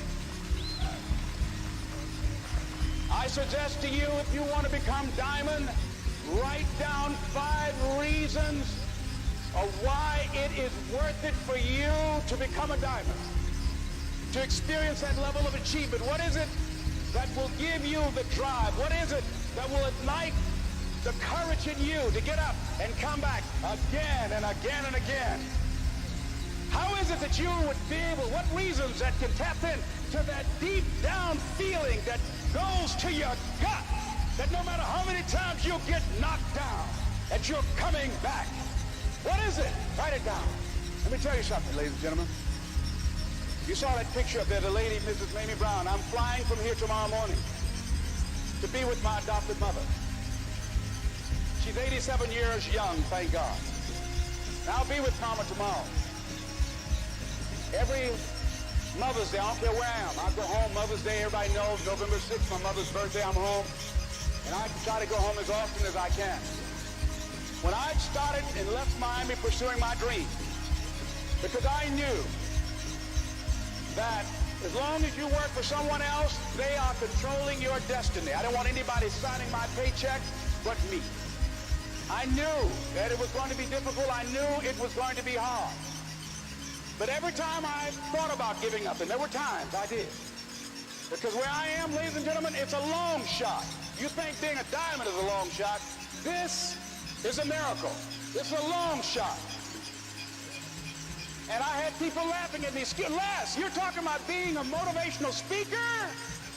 You have no college training. You were labeled educable, mentally retarded. You failed twice in school. They put you back from the 5th grade into the 4th grade, and you failed in the 8th grade. You've never worked for a major corporation. And you are going to become independently wealthy. Right. They laugh. They're going to laugh at you. People are going to laugh at you. But let me tell you, I believe in revenge like Frank Sinatra. He said the best revenge is massive success.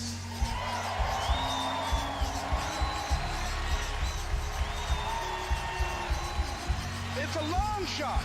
Being here with you today in this dome, it's a long shot. No college training, labeled educable, mentally retarded, but I kept running toward my dream. Don't stop. Don't stop. Don't stop running toward your dream. You can live your dream. What if we have that kind of attitude? The cause repossessed. Nobody believes in you. You've lost again and again and again. The lights are cut off, but you're still looking at your dream, reviewing it every day, and say to yourself, it's not over until I win.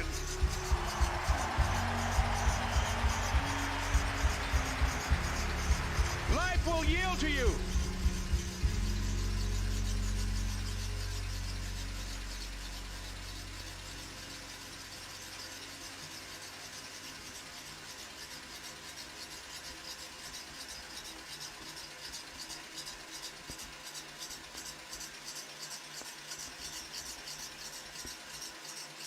When you know within yourself that there's something you want to do, and I believe that all of us were born with a purpose, that all of us have something that we are supposed to do, that all of us have some goodness within us, and that goodness gives us the responsibility to manifest our greatness. Not only is it possible for you to have your dream, but it's necessary. It's necessary that you have it, that you work on it, that you develop yourself, that you go for what is yours in the universe. Every single day when you wake up, you better be spending time on your dreams. You better be spending time on your, you ain't got time to wait. It is a sense of urgency. It's the character of who you are.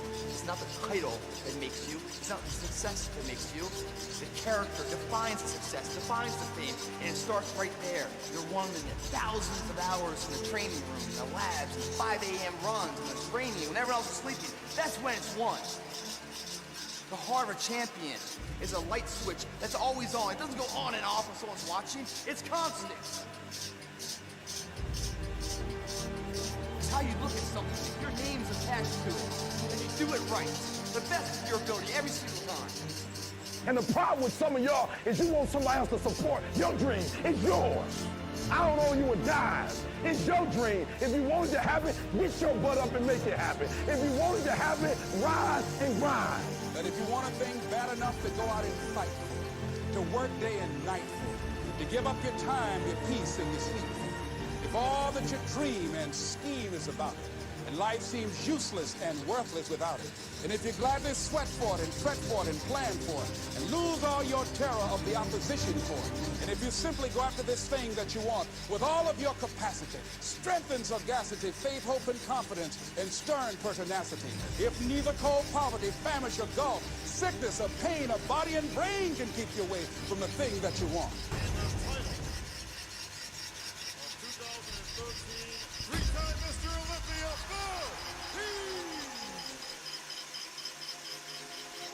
Now that's that thing called life, is that it is always changing.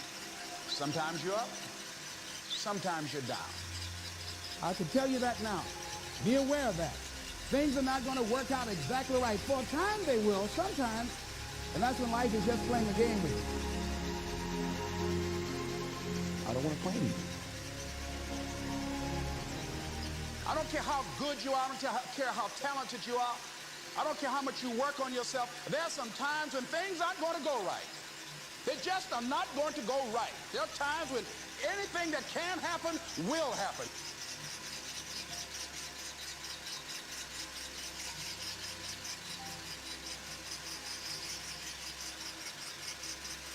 But during those down moments, that's where the growth takes place. That's where the work is. See, anybody can feel good when they have their health, their bills are paid, they have happy relationships. Anybody can be positive then. Anybody can have a larger vision then. Anybody can have faith under those kinds of circumstances. See, but the real challenge of growth, mentally, emotionally, and spiritually, comes when you get knocked down. And some of you in your life, the reason why you're not blowing up, the reason why you're not successful, you have not learned to pass. You think just because it's an opportunity, it's for you. And not every opportunity is for you. All of us have experienced some tragedy, and if we haven't, we will. And you can either let it destroy your life, or you can build upon it. You can permit it to let it hold you down, or you can decide, I'm not going to let that happen to me. I'm bigger than this. It's not going to be easy. When you want to change, it's not easy. If it were in fact easy, everybody would do it. But if you're serious, you'll go all out. You all fall down in life. The question is, who gets back up? Forgive and grow. You're about to separate yourself from the pack, and you're about to be on top. If you want to begin to move into your own personal greatness, you've got to be willing to go against the tide. You've got to be willing to harness your will and say, in spite of this, I'm in control here. I'm not going to let this get me down. I'm not going to let this destroy me. It's not your circumstances or your situation that determines if you're going to be successful or not. I've been telling you, it's your mindset. It's the way you see it. It's the way you think it. Your mind is a battleground. Touch somebody and tell them the enemy's after your mind. Out to worry you to death. Out to stress you to death. Out to break you down. Out to make you quit. Out to make you think that you can't get up. Out to make you give up on your dreams. The warfare is in your mind. It's not in your checkbook. It's not in your savings account. It's not on your job. The fight that you got to fight is in your mind. And if you whip it in your head, you can whip it in your checkbook. You can whip it on your job. You can whip it out of your children. But you got to drive it out of your head. I'm coming back. And I'll be stronger and better because of it. You have got to make a declaration that this is what you stand for. Standing up for peace of mind. You're standing up for health. You're standing up for your dream. You want it. And you're going to go all out to have it.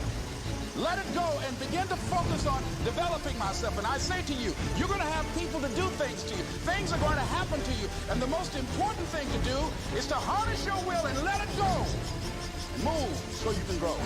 So you can get on with your life. It doesn't matter about what happens to you. What matters is, what are you going to do about it? When you want something bad, you can't count the cost. Because if you count the cost and you see how much it costs, you might quit. You might give up. So you got to go in knowing that I don't count the cost. I do as many push-ups as it takes, as many sit-ups as it takes, as many reps as it takes. I study as long as it takes. I pay whatever the price is. Why? Because if I start counting the cost, I might quit. I might give up. I might surrender. Don't count the cost. You don't count the cost on this one. You don't count how many breaths you take. You don't count it. You get to a point where you don't count it. You just do whatever it takes to get whatever you want. Don't stop. Stay busy. Work your plan. Continue to do those things that you know that work for you after you have evaluated yourself in the situation. Once you make a decision and you go all in and you say, I ain't quitting till I get there. I ain't giving up. I ain't giving in. I'll do whatever it takes to be successful. And when you make that decision, when you look you in the mirror, when you tell yourself that, look, I'm through. I'll do whatever it takes. I get it. That's the day begins to happen. Forget about your past. Forget what happened back in the day. Make the rest of your life the best of your life.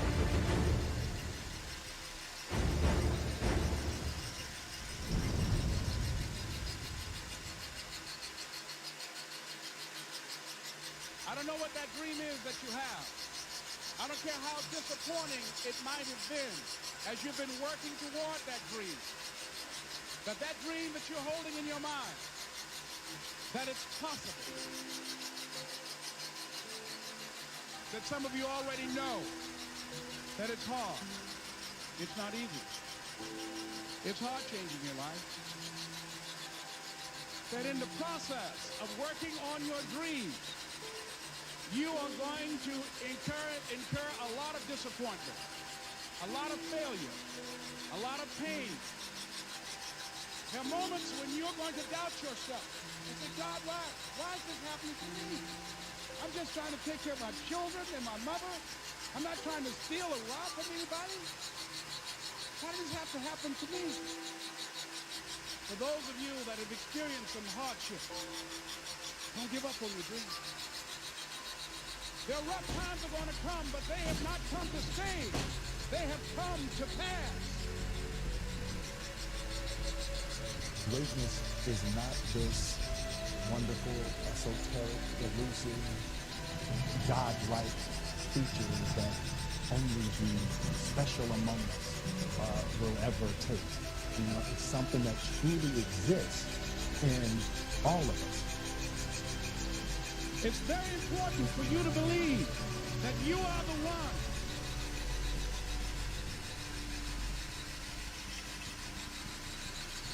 Most people, they raise a family, they earn a living, and then they die.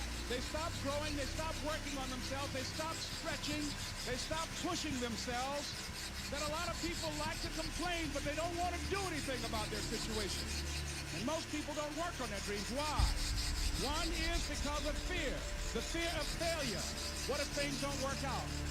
And the fear of success. What if they do and I can't handle it? These are not risk takers.